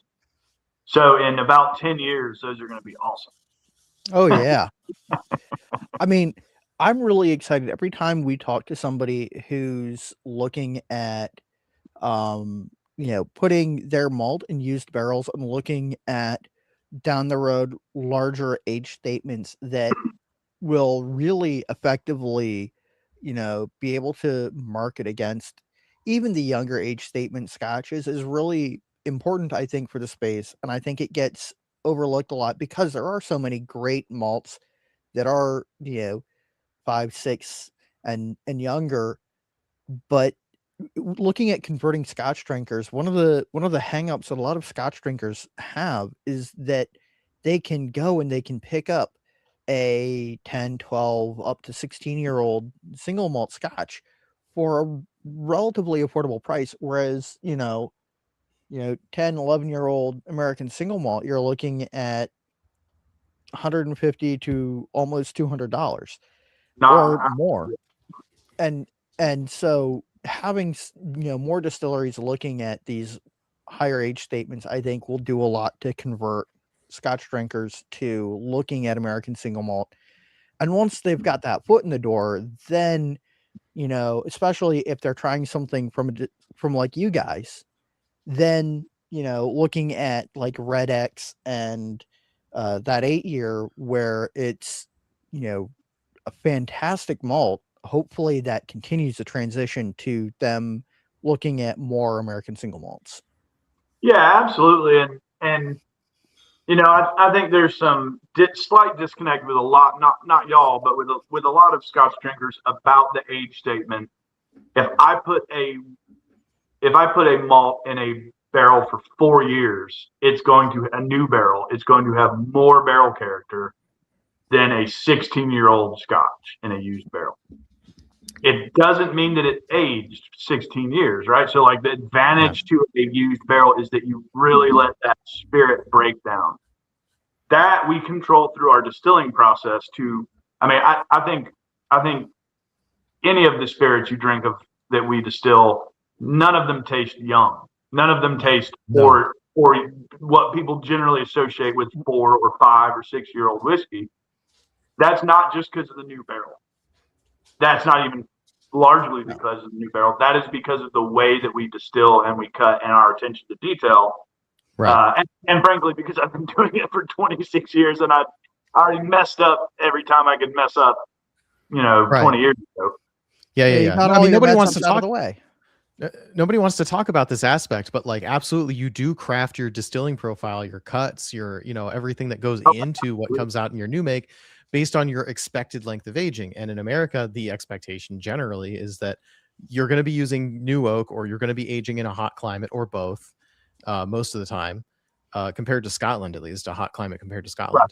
And or a dry climate compared to Scotland, right? Like if you're talking about Midwest, northern, central United States, right? That's generally a pretty dry climate. And Scottish new make is designed to sit in barrels for 12 to 18 years to hit their optimal profile. They're relying on time. Like there is a time effect of aging, and there are certain aspects of the malt that will benefit from that time effect of aging. And it's just a different flavor profile that's going to come out of it. It's not like I don't all think we anybody's making the claim that like, oh, you could just do it faster. It's just a different style of product that comes out of the and United States. we're not making the claim that it's better either. That it's different. That it's differently good. Yeah. And a lot of what the analogy I always use is it's gotten a lot better, but whiskey drinkers 10 years ago, whether you're a bourbon person or a Scotch person, they will go into a bar or a restaurant or a liquor store and say, I only drink this type of whiskey, or even sometimes I only drink this brand of whiskey. Mm-hmm. But nobody goes in a restaurant and says, I only eat hot dogs. That's stupid. The only people that do that are children, are like 5-year-olds. And whiskey drinkers all across America are have been for a long time stuck in a 5-year-old's palate and mindset, instead of opening up their mind and appreciating things based on the actual flavor of the thing they are trying. And everything doesn't have to be your favorite thing, but if you go into that process of tasting a new thing with an open mind, you're going to find amazing things that you would have never found with a closed mind. And that's all we really want people to do. Whatever type of whiskey you like, you're most likely not an American single malt drinker. That's just not common in America. But we think if people taste American single malts with an open mind, a lot more people will be American single malt drinkers. Mm-hmm. Yeah, exactly. And you just and you need to not come into it thinking like, oh, it's going to be like Scotch, or oh, it might have some things in common with Scotch. You got malted barley, in some cases you got peat, or you have another source of smoke, but it's not going to be Scotch. We have actually come across a couple of American single malts that do have a very Scotch-like profile. But even then, if you actually put that head to head, yes. By the way, speaking of hot dogs, let's pour some Tire Fire. Speaking of things that aren't suitable for a 5-year-old palate. Yeah, right. So I think y'all seem like nerds like me. Do y'all know we are. Where Tire Fire comes from? The name. So I mean, I feel like it's just a meme to describe really smoky whiskey. Fire, Simpsons. Springfield Tire Fire. So yep, I did not know that, but I feel like it's almost a meme for people to describe Isla whiskey as being Tire Fire as a almost a disparaging tasting note for people who don't love super smoky stuff. And we just leaned into it. So was it you, Philip, that said Springfield Tire Fire? Mm-hmm. Yeah. So I don't love all Isla malts equally. As a brewer, some of the notes in Isla whiskeys are too close to extreme defects in beer for me to like. If something tastes like chlorophenol, like I think like an extreme chemical Band-Aid flavor, I am not going to like that. For example, I love Ardbeg. There's not an Ardbeg that is not on the top of my my dance card. Okay, we're gonna have to get back together and drink some scotch together next time. Yeah. So when I saw that my malt supplier had this thing called heavily peated malt made in Inverness, I was like, and this is something that they weren't actually importing it. They could get it, and I was like, what if I asked my partners? This was in 2017, probably 2016. No, it's probably 2016. I was like, what if I could make a whiskey that tastes like poison? Would y'all want me to? And they're like, yeah, sure. So, so we did it. And there's people who think that about all whiskey, right? Exactly. So just lean into it. And so Tire Fire was my working title for it. And then, just because we have to call it something. And and then we just decided to run with it. It is. I mean, it really does have that palate, though. I don't know if you guys have opened it up or started drinking it yet, but it really I've had it in the glass for like 15 minutes. Yeah, a little bit of a burning rubber profile going on. So, yeah, this almost reminds me of like somewhere between, like, it definitely feels very Isla style.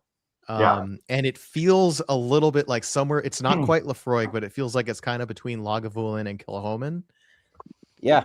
And So what's interesting is that Maybe Kalila. it's a Highland peat, but Yeah. Right. I've never had a Highland peat that has had such an Isla profile. Like So- it really has all the salt, all the smoke. the peat in Isla is very specifically flavored. It's catching all the gross ocean spray off the Atlantic, right? Gross or delicious, whatever. It's gross until you sanitize it by fermenting Exactly. and distilling and running it through a still. When I say gross, I mean it in like a delicious, like a term of Flavor wise, yeah. So this peat is the same peat that they would use to make the peat quotient, the peat malt quotient in a Highland malt, right? So it's coming from the Highland peat bogs, or the mainland Highland peat bogs, not Island. Yeah. Not peat bogs. And yet it's very peat different from bog, Baird's. It doesn't have that heather profile that you get It in is like a Highland Park. And part of that is the way we cut it to we do when I first made it, the first 3 or 4 or 5 times I made it, I kind of identified where the Band-Aid flavor specifically is the flavor I can't do. So I identified that there's like 40 different creosoles, which are the flavors that the peat provides to the whiskey. But they all come out slightly different part of the kind of the edge of the heads and the hearts. So, luckily the Band-Aid flavor, I determined I'd never made a peated whiskey before Tire Fire. You can't really even buy the malt before then. And so I determined that that flavor that I can't do, the Band-Aid flavor, which is a very specific brewing fault that as a homebrew shop owner, I had to taste a lot of times, just can't do it. People would bring me their bad homebrew and be like, what did I do? You ran it through a garden. You ran your hot water through a garden hose. That is where you get that Band-Aid flavor from. Anyway. So luckily that Band-Aid flavor comes out, unless you take a really wide cut, you can leave that behind, which is what we do. We leave that behind, and we're just trying to get massive amounts of peat smoke. It's just really smoky. This is the way I describe it to people. It doesn't have as much. I like iodine flavor. I like some of the other, medicinal qualities. It has some of that, but not as strong. It's specifically super peat smoke. And every batch is a little different because these are made. Like I was by far the biggest purchaser of this in America, by far. And so every batch, it's made in batches. They'd send it to me twice a year, right? So like every batch is a little different. That's just part of the, craft process of malting and distilling. It's coming from a pretty small malt company. They also had, actually a funny story. They have a even heavier. This is a 45 ppm peat malt. So that's that's comparable. It's respectable. Yeah. Respectable. Port Charlotte level. Higher than Lagavulin. Lagavulin, I think, caps at 35. LaFroy caps at 35, and Ardbeg is at 55. So we're like right in between Lagavulin and Ardbeg. They have an even heavier peat malt that this company can make that's 200 ppm. So like Octomore, right? No. And what? Are these the guys that do it for Octomore? Like, what's going on? No, Octomore does their own. I'm pretty sure. Yeah, they do. Whoa. That was my fault. Right? Yeah, I'm good. Okay. Yeah, so I can't remember. This is heavy peat malt. That's called ultra heavy peat malt. I don't remember. So I was like, oh, well, yeah, we're going to have to get some of that, right? And we're going to call it Tire Fire. But they wouldn't send it except in its own container. My malt supplier wouldn't order just a pallet of it because they were scared it would make all of the other malts that weren't peated in the container. It would pick up the reek, which is probably fair. Right. So it just Yeah. We ought to get a container of a bunch of other malts and then just say lightly peated, you know, like just throw one of those in there, and then all the other malts will say lightly peated. I'll just go to Scotland and come back on a boat with one pallet or three And then pallets. throw it. Man, that would be wild. Imagine an American distillery putting out a 200 ppm peated whiskey. Yeah. You could be Let's do it. them. Let's do it, Justin. If you want to know my actual thought about it, you know, with beer, I don't know how big y'all are into beer, but there's IBUs is how we measure the bitterness, international bitterness units. That's how we measure the bitterness in a beer.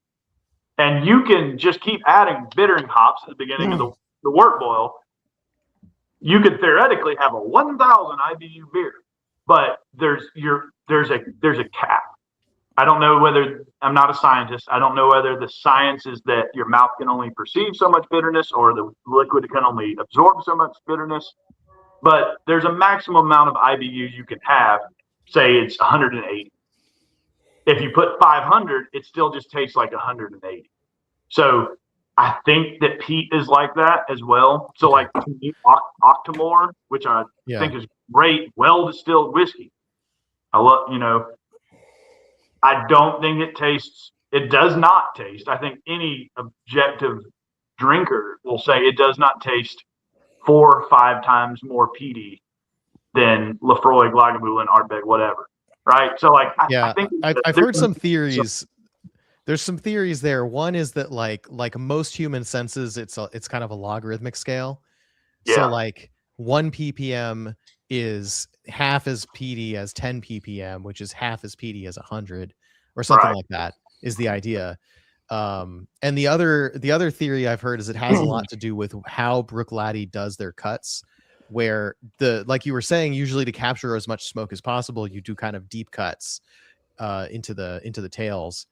And actually, Bruichladdich distills as if it's not peated whiskey, so they do their cuts really early, and they actually throw away a lot of the heavier, smoky. I have not heard that. That kind of defeats the purpose, right? So like you put all this work into getting 200, 300 ppm peated malt, and then throw away a big chunk of that smoke. But like you could say, I mean, because it's a luxury price point, yada yada, and they're saying like there's something about the peat that comes in the heart cut that they want, right? And like there's no denying that's a beautiful product, right? Exactly.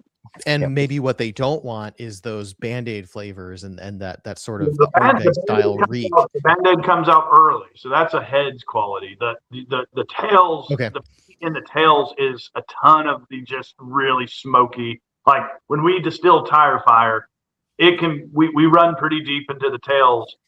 And, you know, we'll just keep tasting it and being like, it still tastes pretty good. Like it can be hard to cut because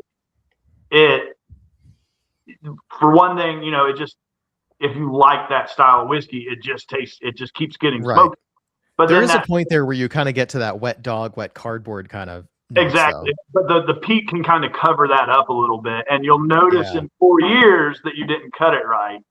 That would be unfortunate. Yeah, I will say this though.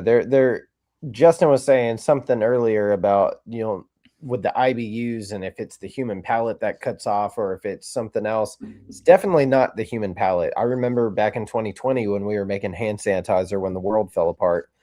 I remember making hand sanitizer and we put a bittering agent in the hand sanitizer. Oh boy! Wouldn't drink it. Legally denatured, so we didn't have to pay tax on it, which we ended up having to pay taxes on it anyway. But yeah. So kind of the same thing where they make the Nintendo Switch cartridges they put that bittering agent on it so kids don't eat them.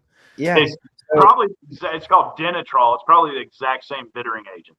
We would put drops of Dinitrol into a vat of hand sanitizer, literally like 50 to 100 gallons of what was at the time just like GNS, and then we had put just like literally milliliters of this stuff in there, and it would make the whole thing taste so intensely bitter.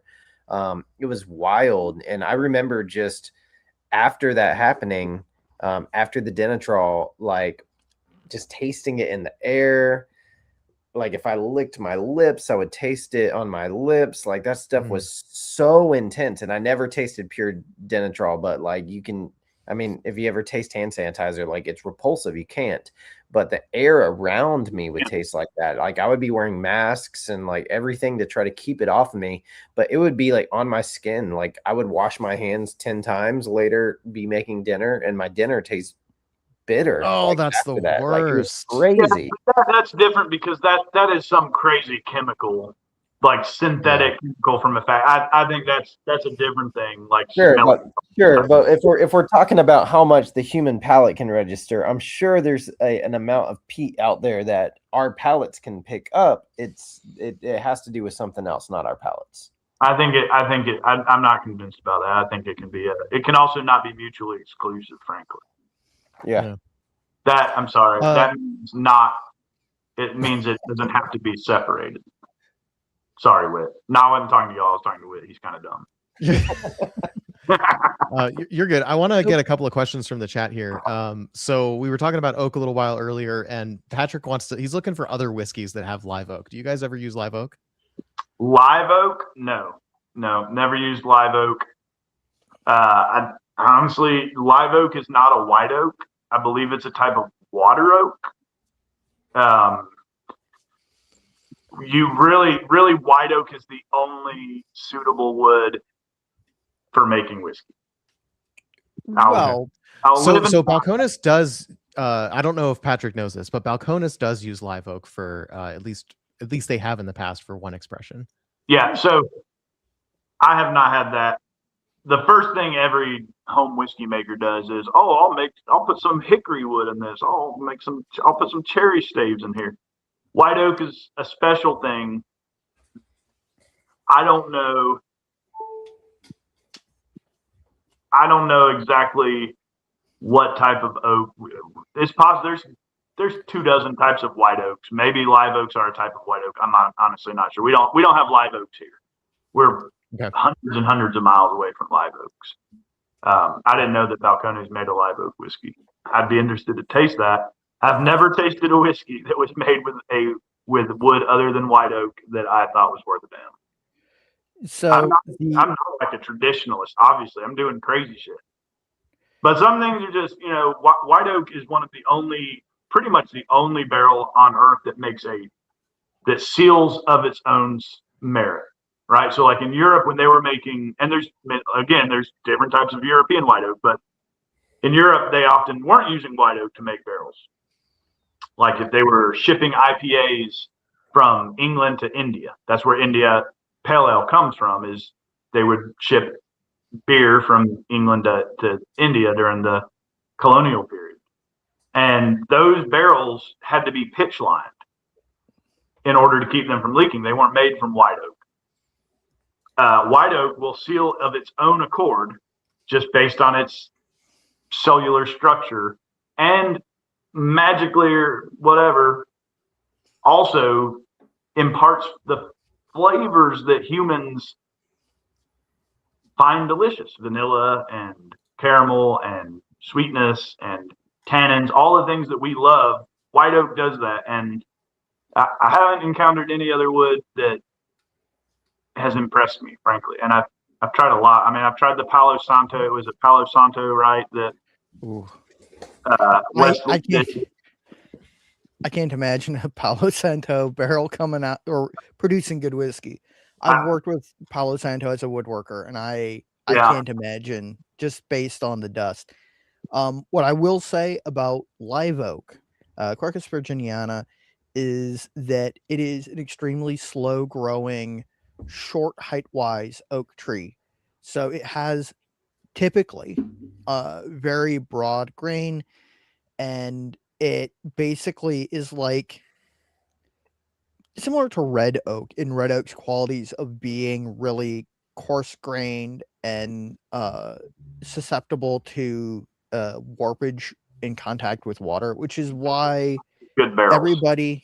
Everybody who does kitchen cabinets will tell you don't do red oak, because kitchens are humid places, and especially like over your sink, over your stove, those red oak cabinets are going to like buckle and you don't want that.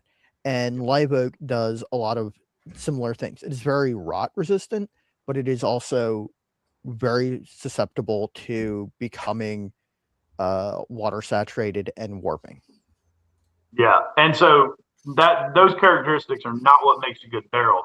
Now you can take that wood and put it in a barrel or in a tank. I just personally, I have not encountered. Have y'all had Copper Fox Wasman? Yes. Yeah. Yes. Yeah, I just personally have not encountered any whiskeys.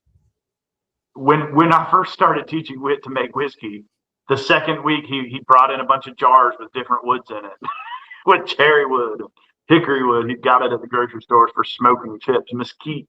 I'm like, oh, I remember the second week I was making whiskey when I did that. So what's interesting about talking to Rick Wasmond about his early experiments is, and he's gotten so much more practice doing that now. His earliest batches of Wasmond's single malt, he says, were really awful because specifically the cherry that he was using and the volume of cherry versus more traditional woods in like his aging process made for an extremely bitter whiskey. And honestly, I really like what they're doing now. I haven't tried it in years because I gave it years apart with several bad experiences, and because I'd read about it, and I'd really respect him. He's a farmer. I grew up as a farmer. All my family is farmers, and he's growing it, malting it himself, all this pot distilling, all this awesome stuff.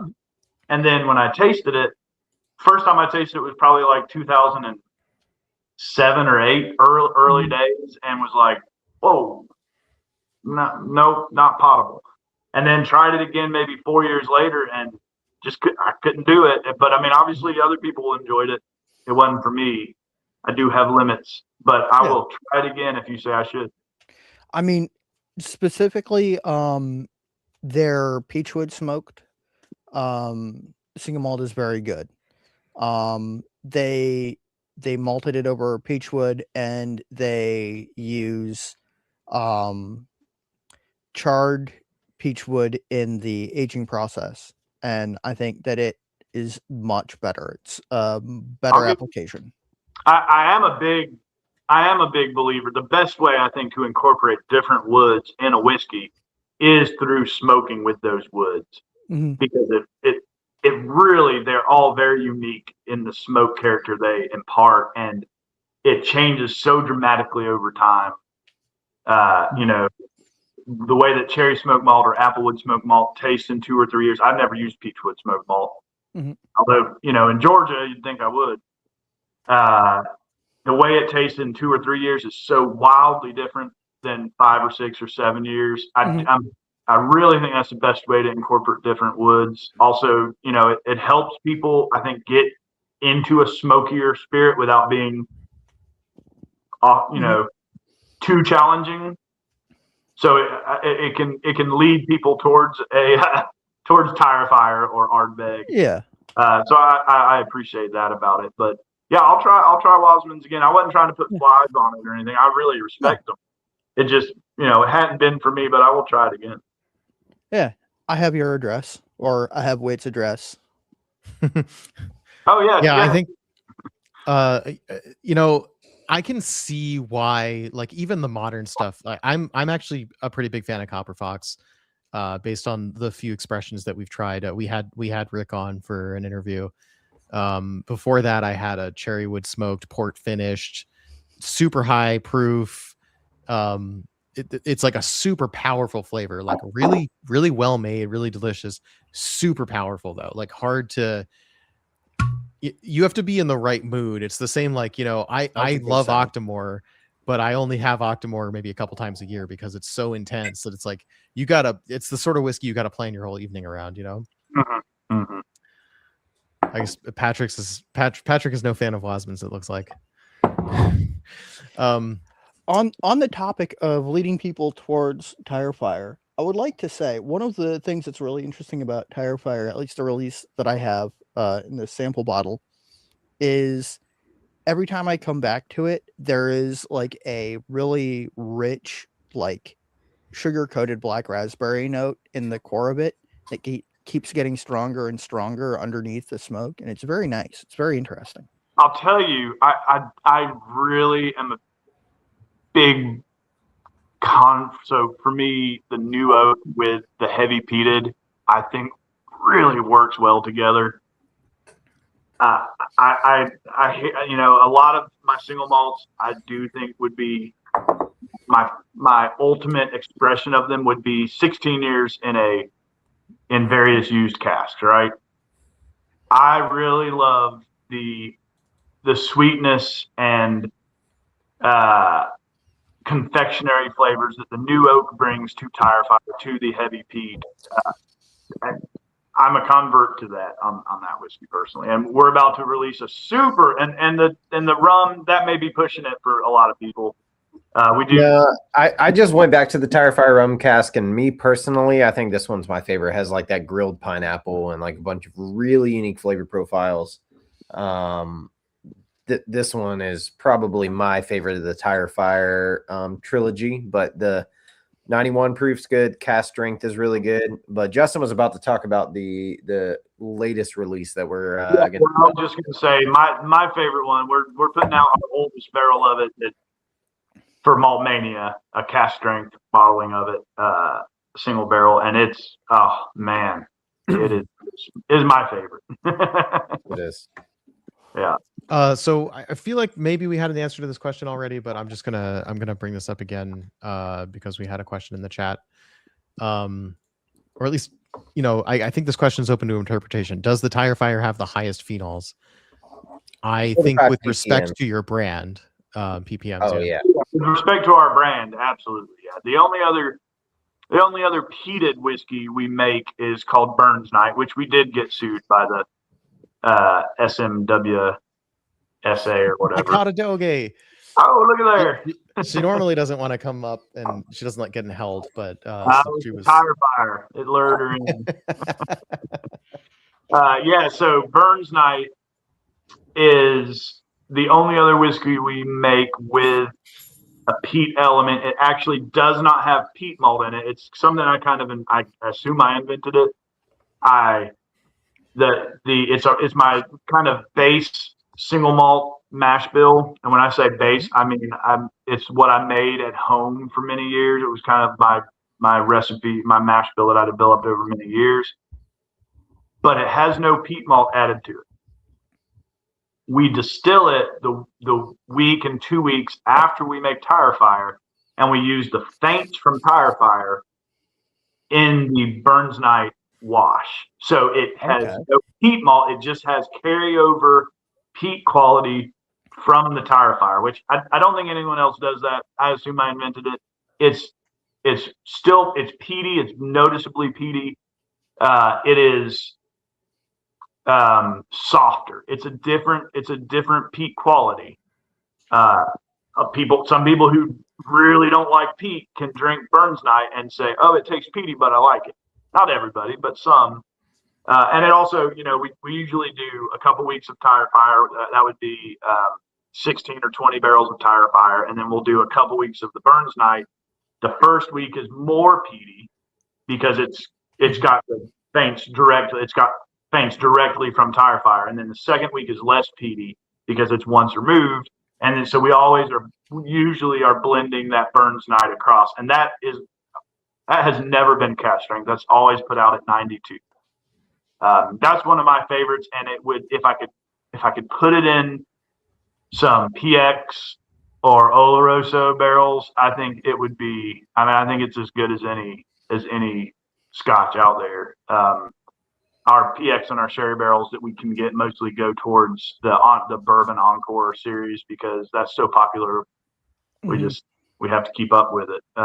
We are hoping to get some for some single malts this year, some interesting casks. But yeah, the Burns Night is the only other of our whiskeys that has the peat phenols, and it's more like a Highland. It's noticeable, but not extreme. I don't know how to quantify it in ppm since it doesn't actually have any peat malt in it. I would say it probably tastes about like a 5 ppm. Would you say, Whit? I would say Burns Night is 5 to less 10. than 10. Yeah, less than 10. So the Burns Night release mentioned earlier is a distillery only. No, it's available in stores, but okay. Georgia only.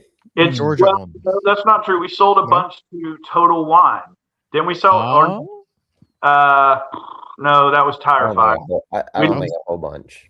We sold some to Total. I don't. They may still have some. So like you could get it at Total Wines in Florida for a while. But it is an annual release though. We release it when it's ready. Oh, okay. Yeah. Originally, we were putting it out. We were keeping it in stock in stores. But as American single malts didn't jump off the shelf like we were hoping would start happening, you know, I would say it's mostly an annual release. Yeah, usually like 3 barrels a year. We've got 2 barrels for this year, and then I'll have maybe like a year break while I'm waiting for the next batch to get to 5 or 6 years. So, yeah, I mean, ideally it would be in every store in America, but you know. Yep. Okay, so we are past 2 hours. We should start wrapping this up. I do have the malted bourbon 149.2 proof in my glass ready for me to have a taste. But before we do that, I'd love for you to taste that. And I do have to actually jump off soon. I have some family coming in town, and I'll do this while you're still here then. So yeah, let's do it. Let's do this taste. You have it in your glass? That's sharp on the nose. World's first single malt bourbon. So this is made from 100% fairly locally grown, locally malted, Bloody Butcher corn. Not much more to say than that, since it's just the one thing. It is relatively corn. I feel like I know the answer to this question, but I'm going to ask you anyway. So I see 100% corn, and in the absence of any other statement on the label, in the case of this sample, right, it just says 100% Bloody Butcher corn. So I didn't know that this was the malted bourbon at first. So bourbon wasn't in my head. So I thought this was a corn whiskey because 100% corn. Right, but because bourbon can be 100% corn as well, it just has to be at least 51% corn. And aged in New oak. Whereas as long as it's corn whiskey is used or toasted. Yeah. So I actually couldn't have called this corn whiskey. It can only be bourbon. Corn whiskey can only be used. It can only be uncharred. Those are the only 2 options. You can't have brand new charred oak and call it corn whiskey. Excuse me while I breathe fire real quick. Yeah, so I'm not a big hazmat. It's not my thing. In fact, it annoys me, and I think it's a gimmick, and I'm tired of it. I want people to appreciate whiskey for the whiskey being really good. Yep. Not because of the proof number. That's really dumb to me. If it's going to get you drunk, whether it's 120 or 140 or frankly, you just got to drink a little bit more. Just, yeah. But yeah, so hazmat. As far as for me, the problem with stuff over about 65% is that even as a person who's really acclimated to cask strength whiskey, it tends to literally burn my palate above about 65% alcohol. Like I have to be really careful with it, because if I drink too much of it or I hold it in my mouth too long, I'm just not going to be able to like properly taste anything for a few days. The same way as if like you accidentally burn your mouth on like a really hot, like some really hot food. Yeah. Where it's just like, yep, that's going to throw off your palate, not just for the night, but for several days. And so that's one reason I personally don't love hazmat whiskey. Yeah. But like, as long as it, I think a lot of the people that buy hazmat whiskey don't really taste whiskey to start with. I mean, a lot of it is the same reason that people spend way too much money on things like this, because they're doing it to have it and not to taste it. He says, outing himself. Hey, I've opened that.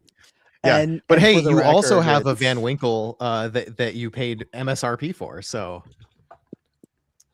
yeah, the syncopation is not it's one of my favorite names of the whiskey I've ever. I'm an old time fiddler, so like syncopation That is what I do in Appalachian old time. What I play is just super syncopated fiddle music, and so I love the name. I wish I had used it for something else because frankly, the Bloody Butcher didn't really do it for me. It's a little too corny for me. Yeah. Yeah. So if we move beyond me reacting to the fact that it's almost 150 proof, so on the nose I do get kind of a dusty corn, right? That's definitely still there. But the malted corn is different. It's still malted rye ends up being a completely different thing, and unmalted barley ends up being a completely different thing. But the malted corn is still pretty much corn. It's pretty much palate. It's pretty much corn, yeah. Now, if you chew the Bloody Butcher grain, you're gonna find some really nice. It's toastier. It's got more depth of flavor than a delicious grits. It's also got more corn flavor, which tends to. Speaking of which, we have a question in the chat. Do they make instant grits? Not instant. You got to cook them extra long, but it makes really good grits. It does make grits. Yep. So I will say we've surpassed the 2-hour mark. Yeah. Whit's got to go. I do got to go. I got family in town. They're about to be knocking on my door here in a couple minutes. So I'm going to close out, and then I'll let Justin take it away from there. And then you guys can chat with Justin for a minute if you guys want to. But you're not supposed to close out because it's got to download. I'm not going to close out. I mean, I'm leaving. Yeah, you can just turn off your camera and I'll take you out of the call. Yeah. But anyway, super good to be here. Really enjoyed it. I saw a few people. There's a dude named Adam that tuned into the chat. That guy has my name tattooed on him. Probably the only person that I know that has my name tattooed on him. So thanks for tuning in, Adam. I need a picture. Yeah, no, I'll show you. Yeah. Wait, where's it tattooed on him? Hold on. Like on his arm. Oh, okay. Yeah. But it sounds a little bit less like a lost bet. Yeah. Whit, thanks so much for joining us, and thanks for setting up this interview. This has been a lot of fun, and like, wow, you guys make everything, and it's all good. What more is there to say? Yeah, and we'd love to talk to you guys again in the future. Yeah, absolutely. Super happy to be here with you guys. Can't wait to the next one. Gonna have some really good single malts coming out soon. I'm gonna log off, but I'll let Justin take it away. See you guys. Good night. Yeah, so what I tell people is, if I don't make a whiskey you like, you do not like whiskey. Because that's fair. We do it all. And yeah, I mean, like the Tire Fire really is very Isla style, and the American single malt 8-year is a very soft style. Like I feel like, and then you've got all the finishing casks and the new oak stuff, and like really just as a single distillery, I don't think I've seen another single distillery that runs the gamut across the entire spectrum of American whiskey and the entire spectrum of single malt. Single malted barley whiskey specifically, as you do. We are pretty unique in America for being so broad and doing we do also have the sourced side that is all bourbon. We do pot still bourbon as well. So we don't most distilleries in America are either 100% craft or 100% sourced, or they do a tiny bit of craft or dabble in a little sourced. We do both in a pretty big way and are, very committed to doing both. And frankly, that comes from, basically not being able to make bourbon on pot stills that fits in the very narrow goalposts of bourbon. But needing to also make really good bourbon, and, we do put out really good bourbon. Yeah, a lot of it is actually like the Georgia Heartwood. That's more work than distilling. I'm literally cutting trees down, sawing them up, bucking them, splitting them with me and my dad with a splitter, splitting them, aging on my farm, band sawing them, charring them. Some of the bourbons we make that we don't distill are as much or more work than a single malt or Resurgens or Duality or the bourbon that we do distill. So we I think are pretty unique in our in the commitment to kind of all the aspects of American distilling that we do. And that's largely because, frankly, my partners kind of they trust me to run the distilling and whiskey making aspect, and they love whiskey. And so when they taste Tire Fire or Duality, or like my partner Charlie, Fiddler Soloist, which is our high malt bourbon, pot still bourbon, he drinks a bottle a week of that, probably his favorite bourbon. So we're all whiskey people, and but we also all like lots of different whiskeys.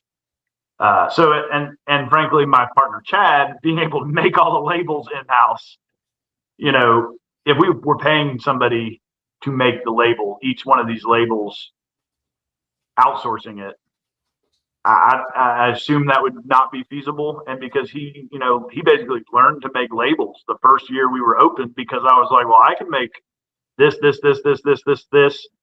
And he was like, well, I guess I need to learn how to make labels. And he did it. And so all of those things kind of combine to let us maybe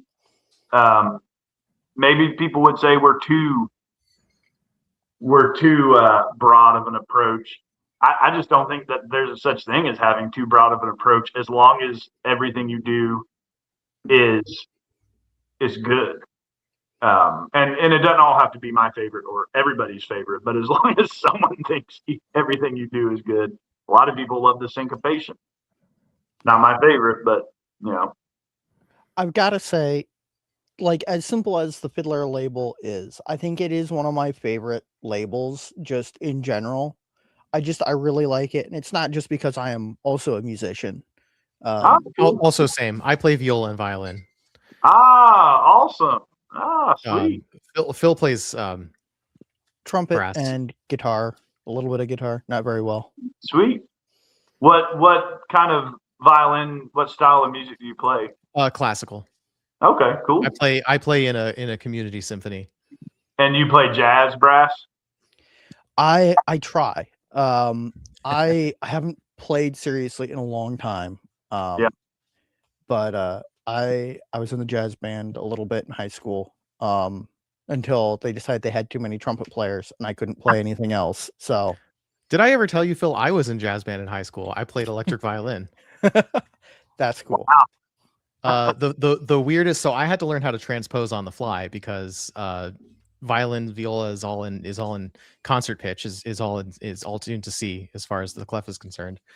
And in jazz band, depending on the piece and what made sense for the electric violin to do, I was either on rhythm, so like I'd be playing whatever the guitars were playing, like comping on chords, or I'd be like doubling the trumpet or the bari sax or something. And so I had to transpose according to the instrument, and that was a very weird thing for a string player to learn how to do.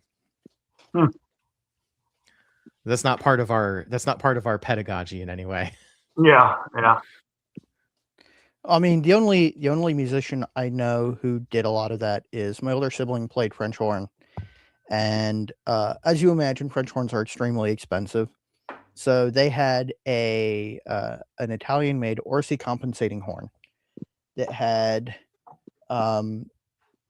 instead of a regular double where you hit the fourth valve and it changes the whole pitch of the instrument, compensating horn has a fourth valve that changes only certain notes, and nothing is written for a compensating horn anymore because it's been essentially obsolete technology for 60-70 years.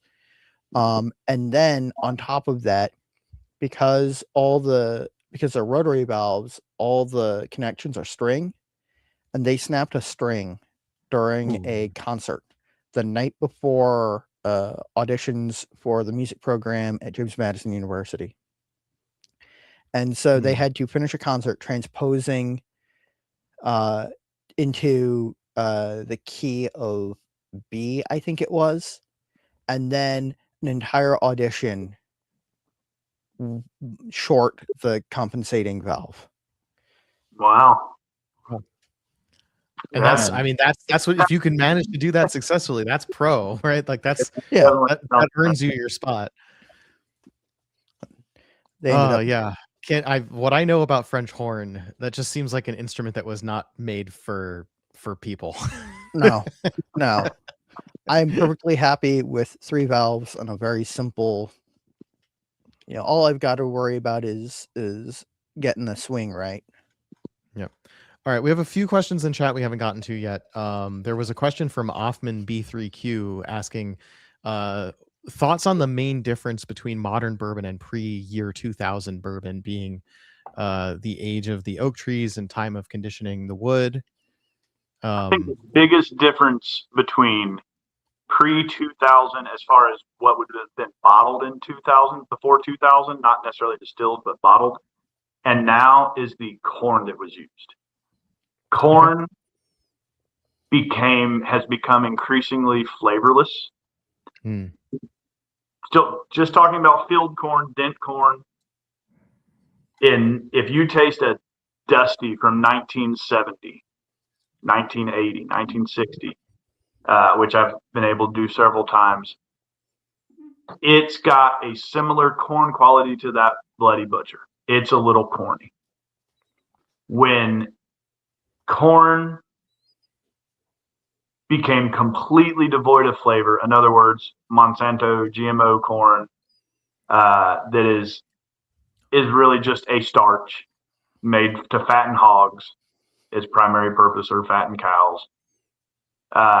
That corn is pretty flavorless, and bourbon now does not have that corn flavor.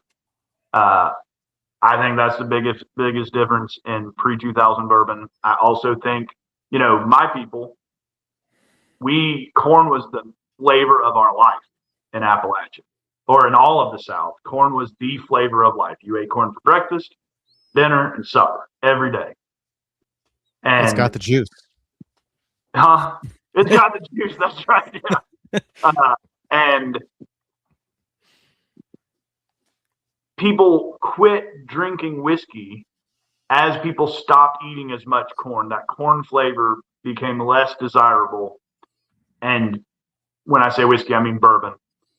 Bourbon became popular again about when the whiskey distilled from essentially flavorless corn started being put in bottles. So in other words, the early 2000s. That's what I think is the biggest difference, and I think is part of the rise of bourbon. Absolutely, the age of the trees, the change in the climate has impacted how whiskey bourbons age in the ricks. Bourbon has definitely changed in the last 25 years, in the last 30 years. I think just the agricultural input, which is the single largest change in that period of time. Obviously, the wood's a little different. I think that's a smaller difference than the corn change, personally. But that's my opinion. All right, so I want to, before we kind of wrap this up, I feel like we should get into our kind of final questions here.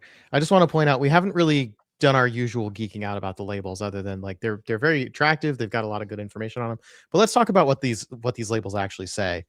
So among other things, you've got a lot of information about the distillation, Vendome copper pot stills, and it says, distilled and bottled at ASW Distillery, Atlanta, Georgia. But as Patrick has pointed out, there's actually a couple of locations. So Patrick wants to know, where is the ASM made? Is it Armour Drive or Battery Avenue? All of our whiskey that we distill in-house is made at Armour Drive.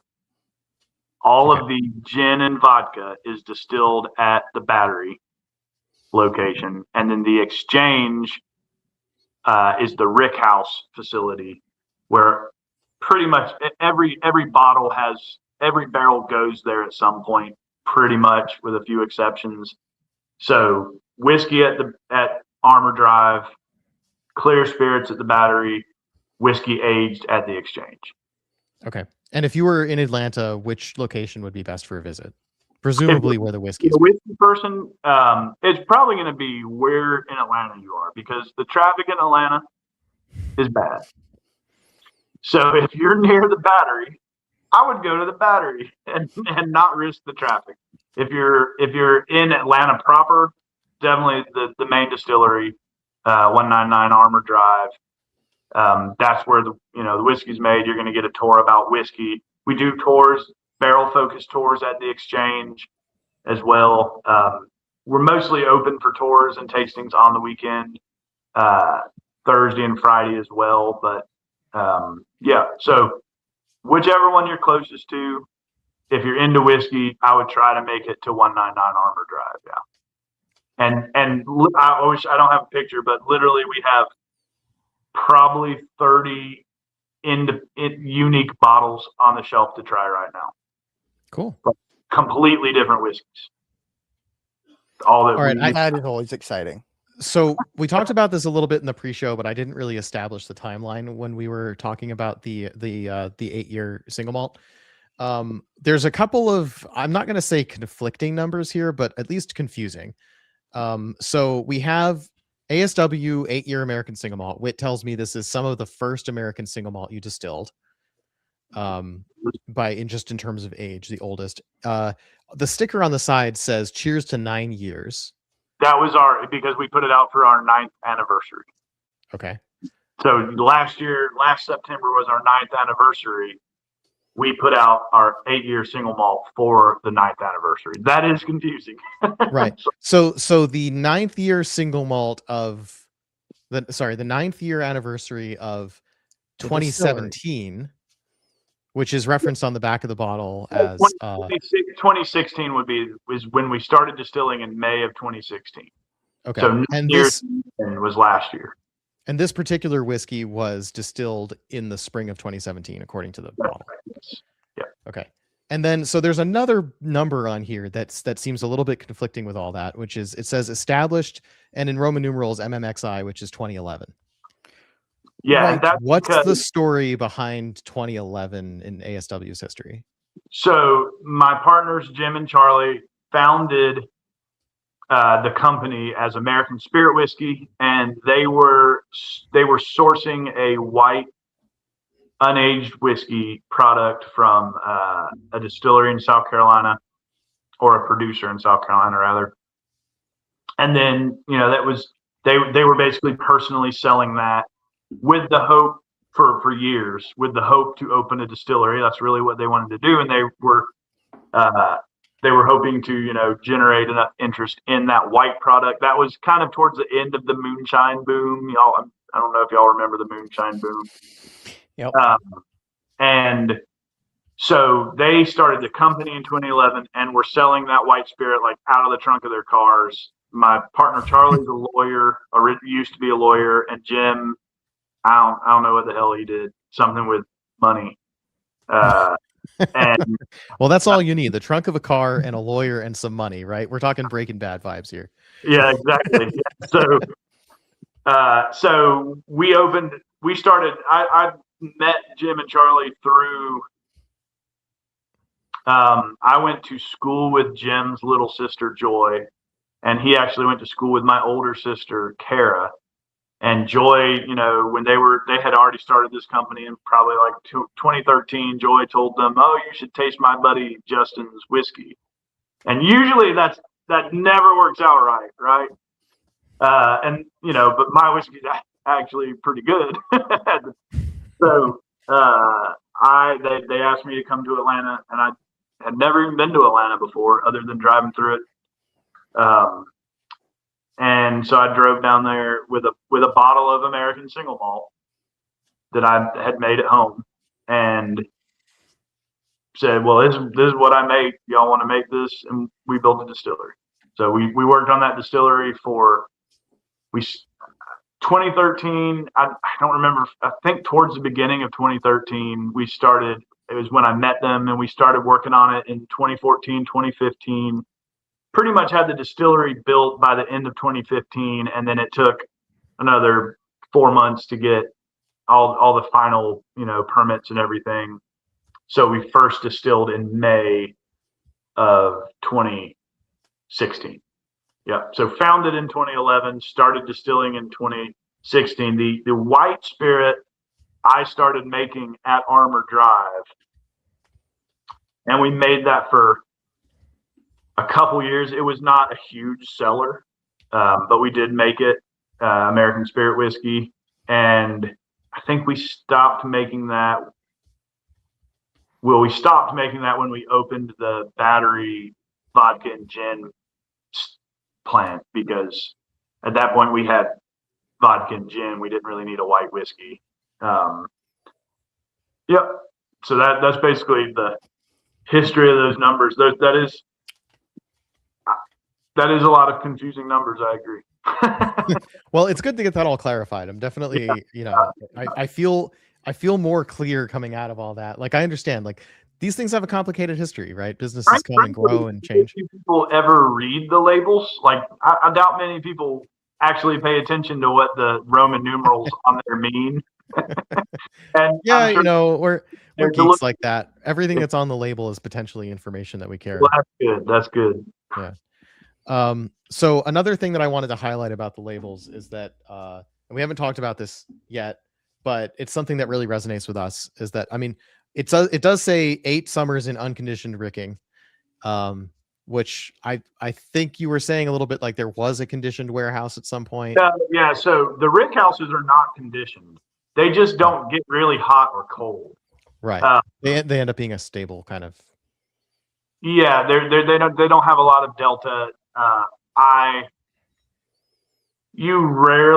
had one brewer who complained about being hot in the rick house, my friend Justin, and I'm like, dude, it's 80 degrees. It's not hot. Yeah. Yeah. And the other bit that's super important, but is in small text, and I think we need to highlight this, is that we never chill filter or add color to our whiskeys, which is a statement that applies across all of your whiskeys, I believe. Yes, absolutely. Hate chill filtering. It is anathema to me. I have no idea why anyone would ever sacrifice flavor for aesthetics. Dumb.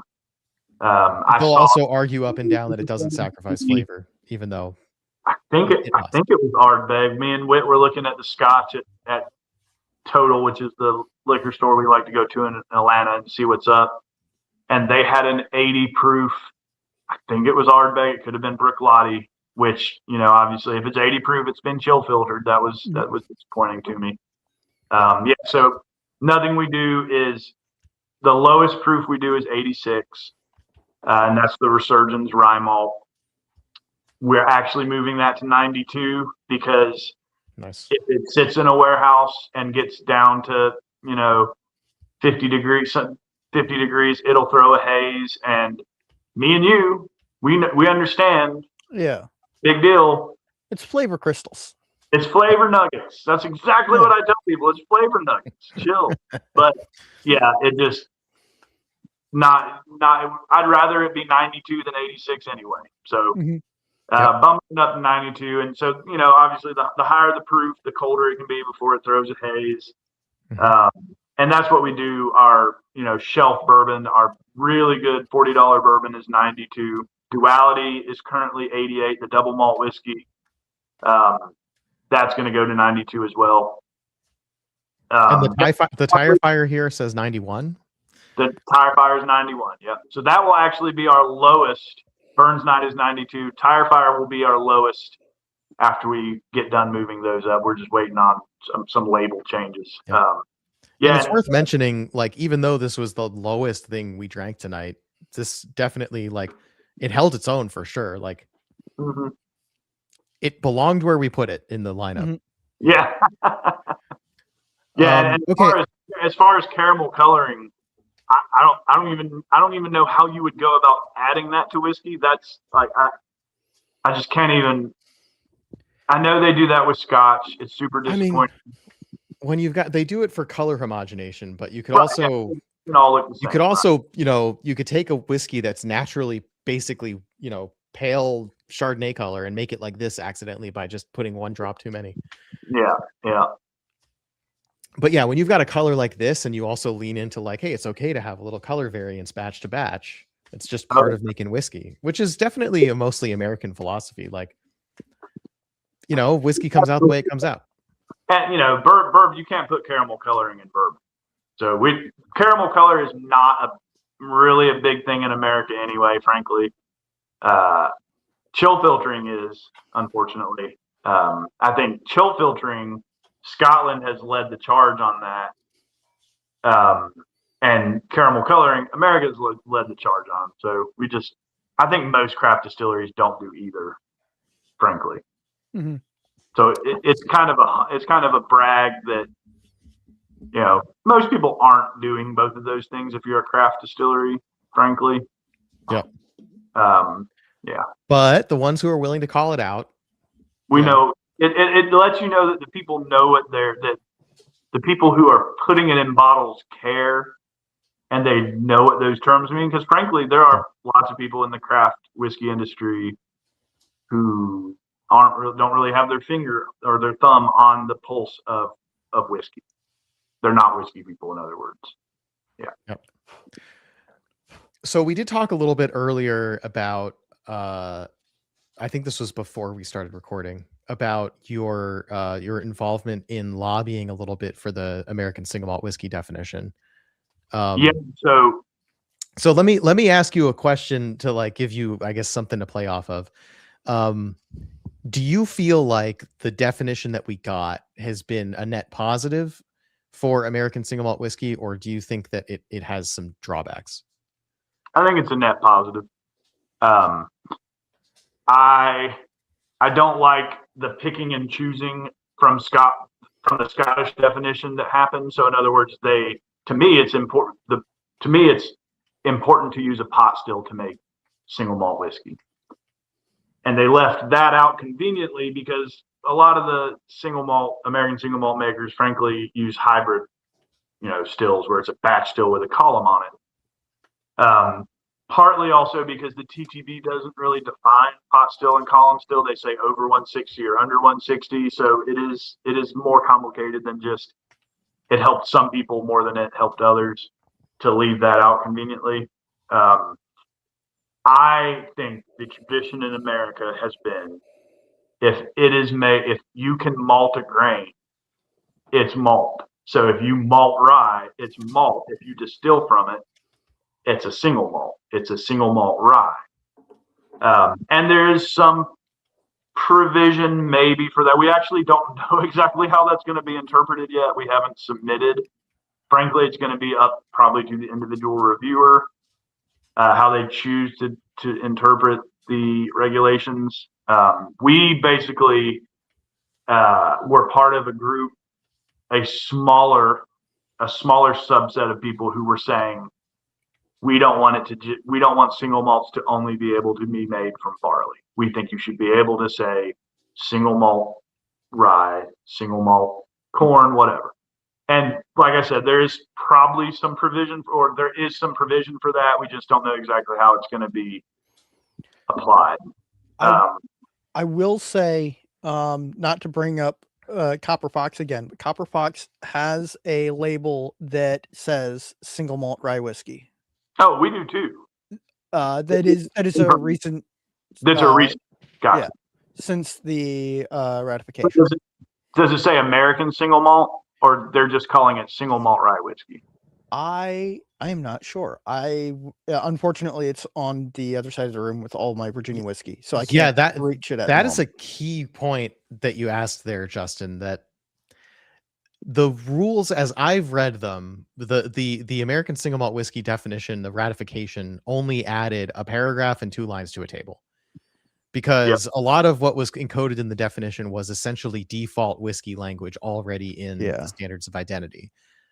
So in other words, the legal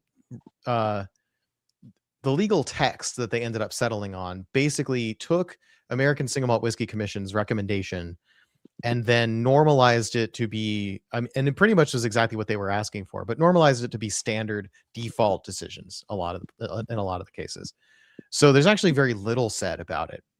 One downside of that is the fact that the phrase that makes this type is, quote, American single malt whiskey, exactly as is. No substitution of state. You can't drop American. But the other thing that it doesn't say is that the sub part of that type, single malt, is a protected phrase that can't be used outside of the category of American single malt whiskey. They didn't say that. So Right. my concern for let's assume that someone is going to maliciously, quote unquote, intentionally make a product that is something other than American single malt whiskey, but they still have the freedom to put single malt on it. Maybe they say malt, it has to at least be a malted grain. So like malt rye whiskey, and they are allowed to put single on there because single by itself doesn't have a legal definition. So you could say single malt rye whiskey and to not be in violation of the American single malt whiskey definition. It would just be a malt rye whiskey that happens to have the word single on it. It's a little bit, it allows for potential loopholes, right? It also allows for people who are like, in your perspective, that any grain that is malted and then a whiskey made from 100% of that malted grain is a single malt, quote unquote, that essentially is allowed by the rules because of that loophole. If it says American single malt whiskey, it has to be malted barley because that's what they wrote in the law. I agree with everything you said. The problem is that you are at the mercy of the reviewer at the TTP. So when the individual reviewer you get says, "Oh no, you can't put single malt if it's 100% rye malt because it has to be barley malt to be a single malt," because that is frankly the situation there. Yeah. That every reviewer is different and they have completely inconsistent application of the rules.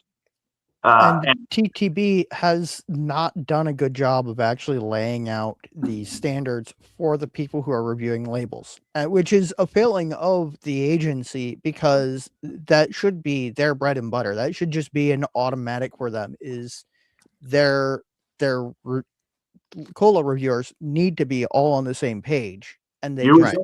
Yeah. There has to be a canonical agency interpretation of the law as written that everyone should be upholding. And that has just never been the way it worked. From the first month, I wanted to put a bourbon in, not the first month, the first year, I wanted to put a bourbon in an apple brandy barrel.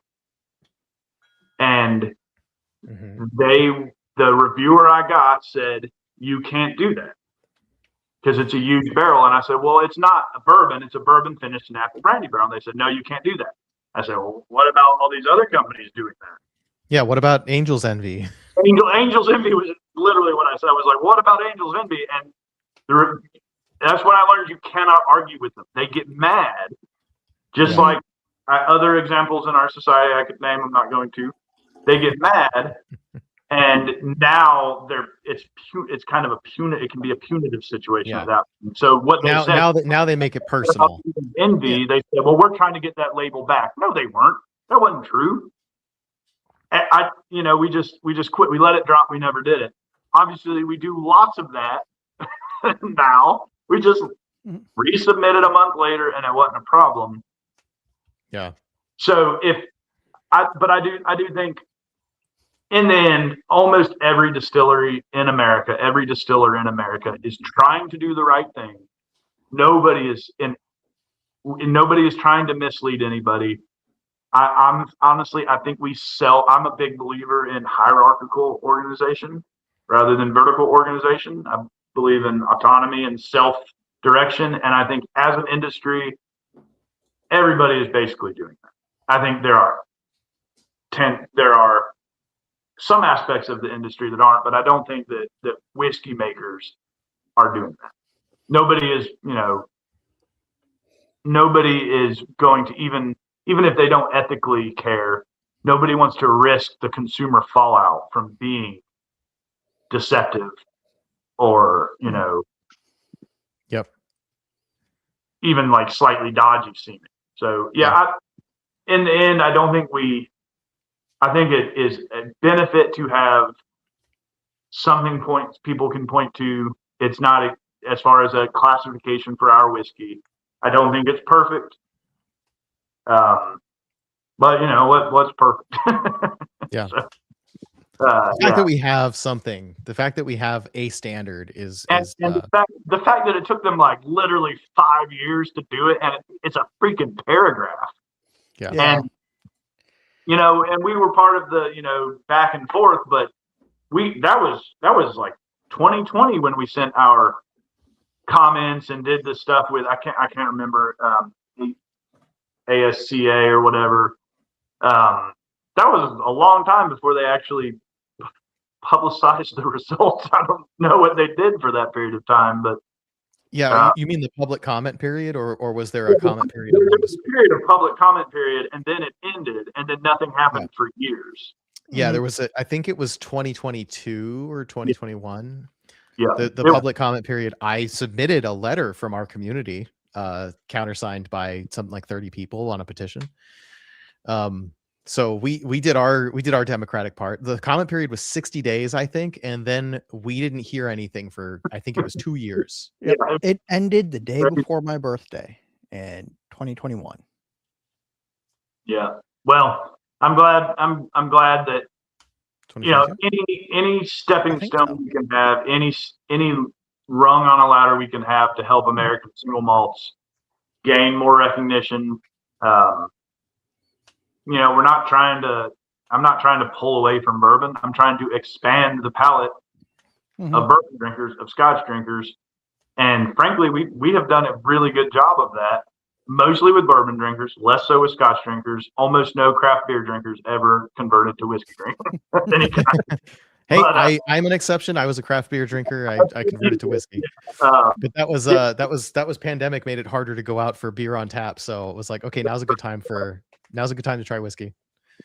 Yeah, we are every year hopeful that this is the American single malt year, and could be this year. Who knows? Yeah. Oh, no. Yeah. I mean, I think 2025 was arguably the year of American single malt. I mean, like we could do better than that, but it was certainly a big year.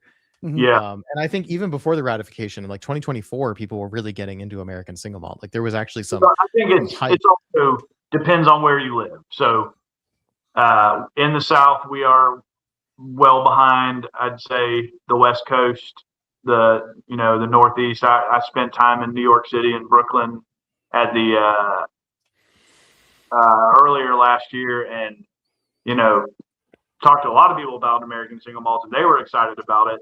In Georgia, most people still don't know what that means. Yep. It is bourbon country.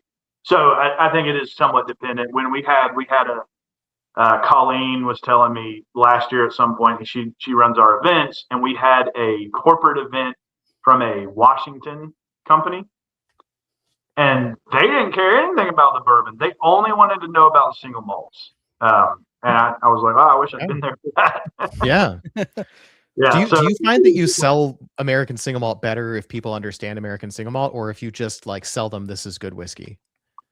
I always just start with this is good whiskey. Yeah. Yeah. And because, I mean, frankly, most people, even people who think they are knowledgeable and experts, will still ask me stuff like, is this bourbon or is it whiskey? I get that from people who consider themselves, into whiskey, will ask me if something is bourbon or whiskey. So expecting them to, grasp American single malt when they can't grasp that bourbon is a type of whiskey or are choosing not to. I generally just try to go with just taste it. And it doesn't really matter what you call it in the end, right? It matters if you like how it smells and tastes. Yeah. Yeah, there's always more comments in the chat. I'm cautious about sending us off on too many more side tangents because we really do need to wrap up here. But Off Topic Whiskey says government is going to government. Never a truer word was spoken. ASM, you mean Scotch, right? I hear that all the time. Yeah. Yeah. Patrick has a good question here. Just in terms of general, assuming that the government is actually operating, what's the general time frame from submitting a cola to its approval? It's changed dramatically in 10 years. When we started, it was 12 weeks, probably average. And now it is 2 or 3 weeks. Nice. And it's been shorter. It's been shorter at times too than that.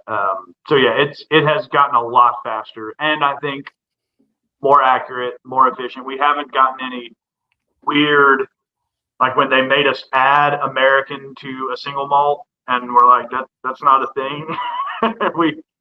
So we haven't gotten as many weird things, I don't think, or at least no one has told me about them. So yeah, it's gotten faster and better, I would say.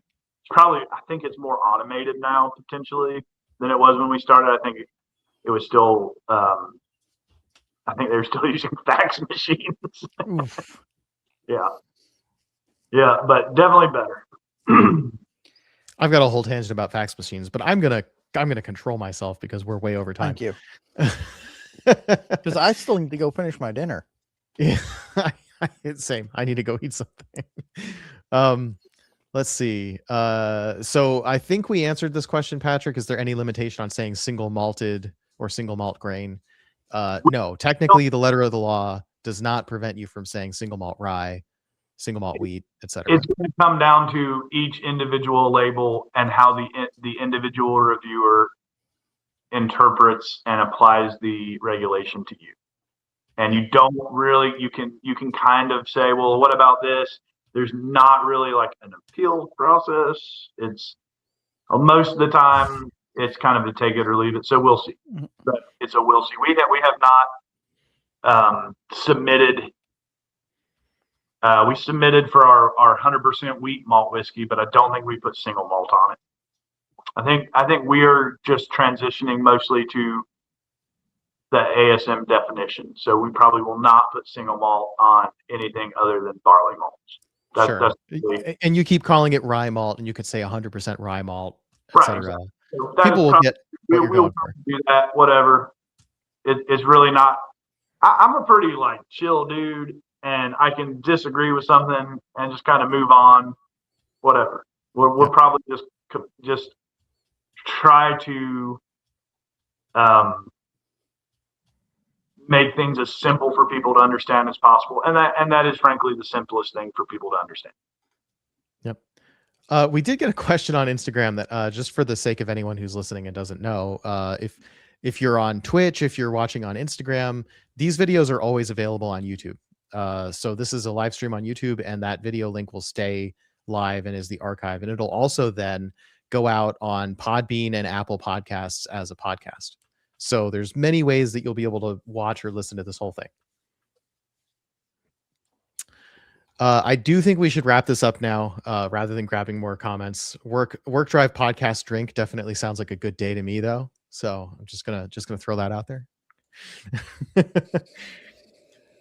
Man, okay, now we're at the point of the night where we decide what we liked the best. When I opened up these bottles, the 8-year was definitely my favorite, but something about the Speyside is just hitting me. That's what I've got left in the glass. I've currently. got just a precious little sip, but this is a good thing to go out on. So Justin, thanks so much for being here and sitting with us for a long time. I know you've been aching to geek out about single malt, so I'm glad we could give you a platform. Happy to do it. Anytime. I love. You may be surprised to learn this is not our longest podcast. That honor, I believe, goes to Bartlemay for the 3.5 hour podcast we did. Oh, I got so 45 more minutes I can win. I don't think I can do that tonight. I gotta call it. Well, yeah, thank y'all very much for having me, and I really appreciate y'all carrying the flag for my favorite type of whiskey. Yeah, it's an honor and a privilege, and truly, thank you so much for sending us all this delicious whiskey. Absolutely, and we'll send you some more. We'll have some more stuff coming out in the next couple of years. Yep, that's awesome. Thanks so much. To everyone who's still hanging out with us after almost 3 hours, we appreciate you. Oh yes, let us not forget. Let's thank our Patreons. Oh yeah. So thanks so much to our supporters and everybody who makes this a little bit more sustainable. We have Friedland and Patrick. We have Mark, Ethan, Kevin, Carl Reinsch. That went by a little bit faster. Oh, and of course, Off Topic Whiskey, who is still here, I believe. Do you guys know Off Topic Whiskey, formerly the Whiskey Shaman? Yep. Okay, so I was going to say, if you haven't been on his show, you should make that happen for sure. I don't think we've done it, but I'm familiar. Yeah. Well, I'll put y'all in touch because I would love to have y'all talk to him about more of the other products besides single malt. He also loves single malt. Yeah, we can do that. Look, that's what I do, Randall. I go I go long. We have tangents, and like in my defense, I think most of the tangents were not my fault today. Yeah, well, and they were all pertinent. I mean, it wasn't random. Yeah. Shit. It Yeah, was all. that's how we do. Yeah, That's how some we do it around here. dumb, but that's just All right. You're talking about off-topic whiskey? Yeah, he should do more live streams. We should do more live streams on 3 Guys 1 Grain. But yeah. Hey, you guys, like, subscribe, check out all the links in the description for other places you can find us. We have a Discord, we have a subreddit, we have an Instagram, really anywhere you could think of to do social media things with us or just like have a conversation. This is all about the community. We just want people to discover and drink and enjoy American single malt. So however you want to engage with that community, there's a lot of options. Until next time, we'll see you around. Slancha. go. Cheers. Good night.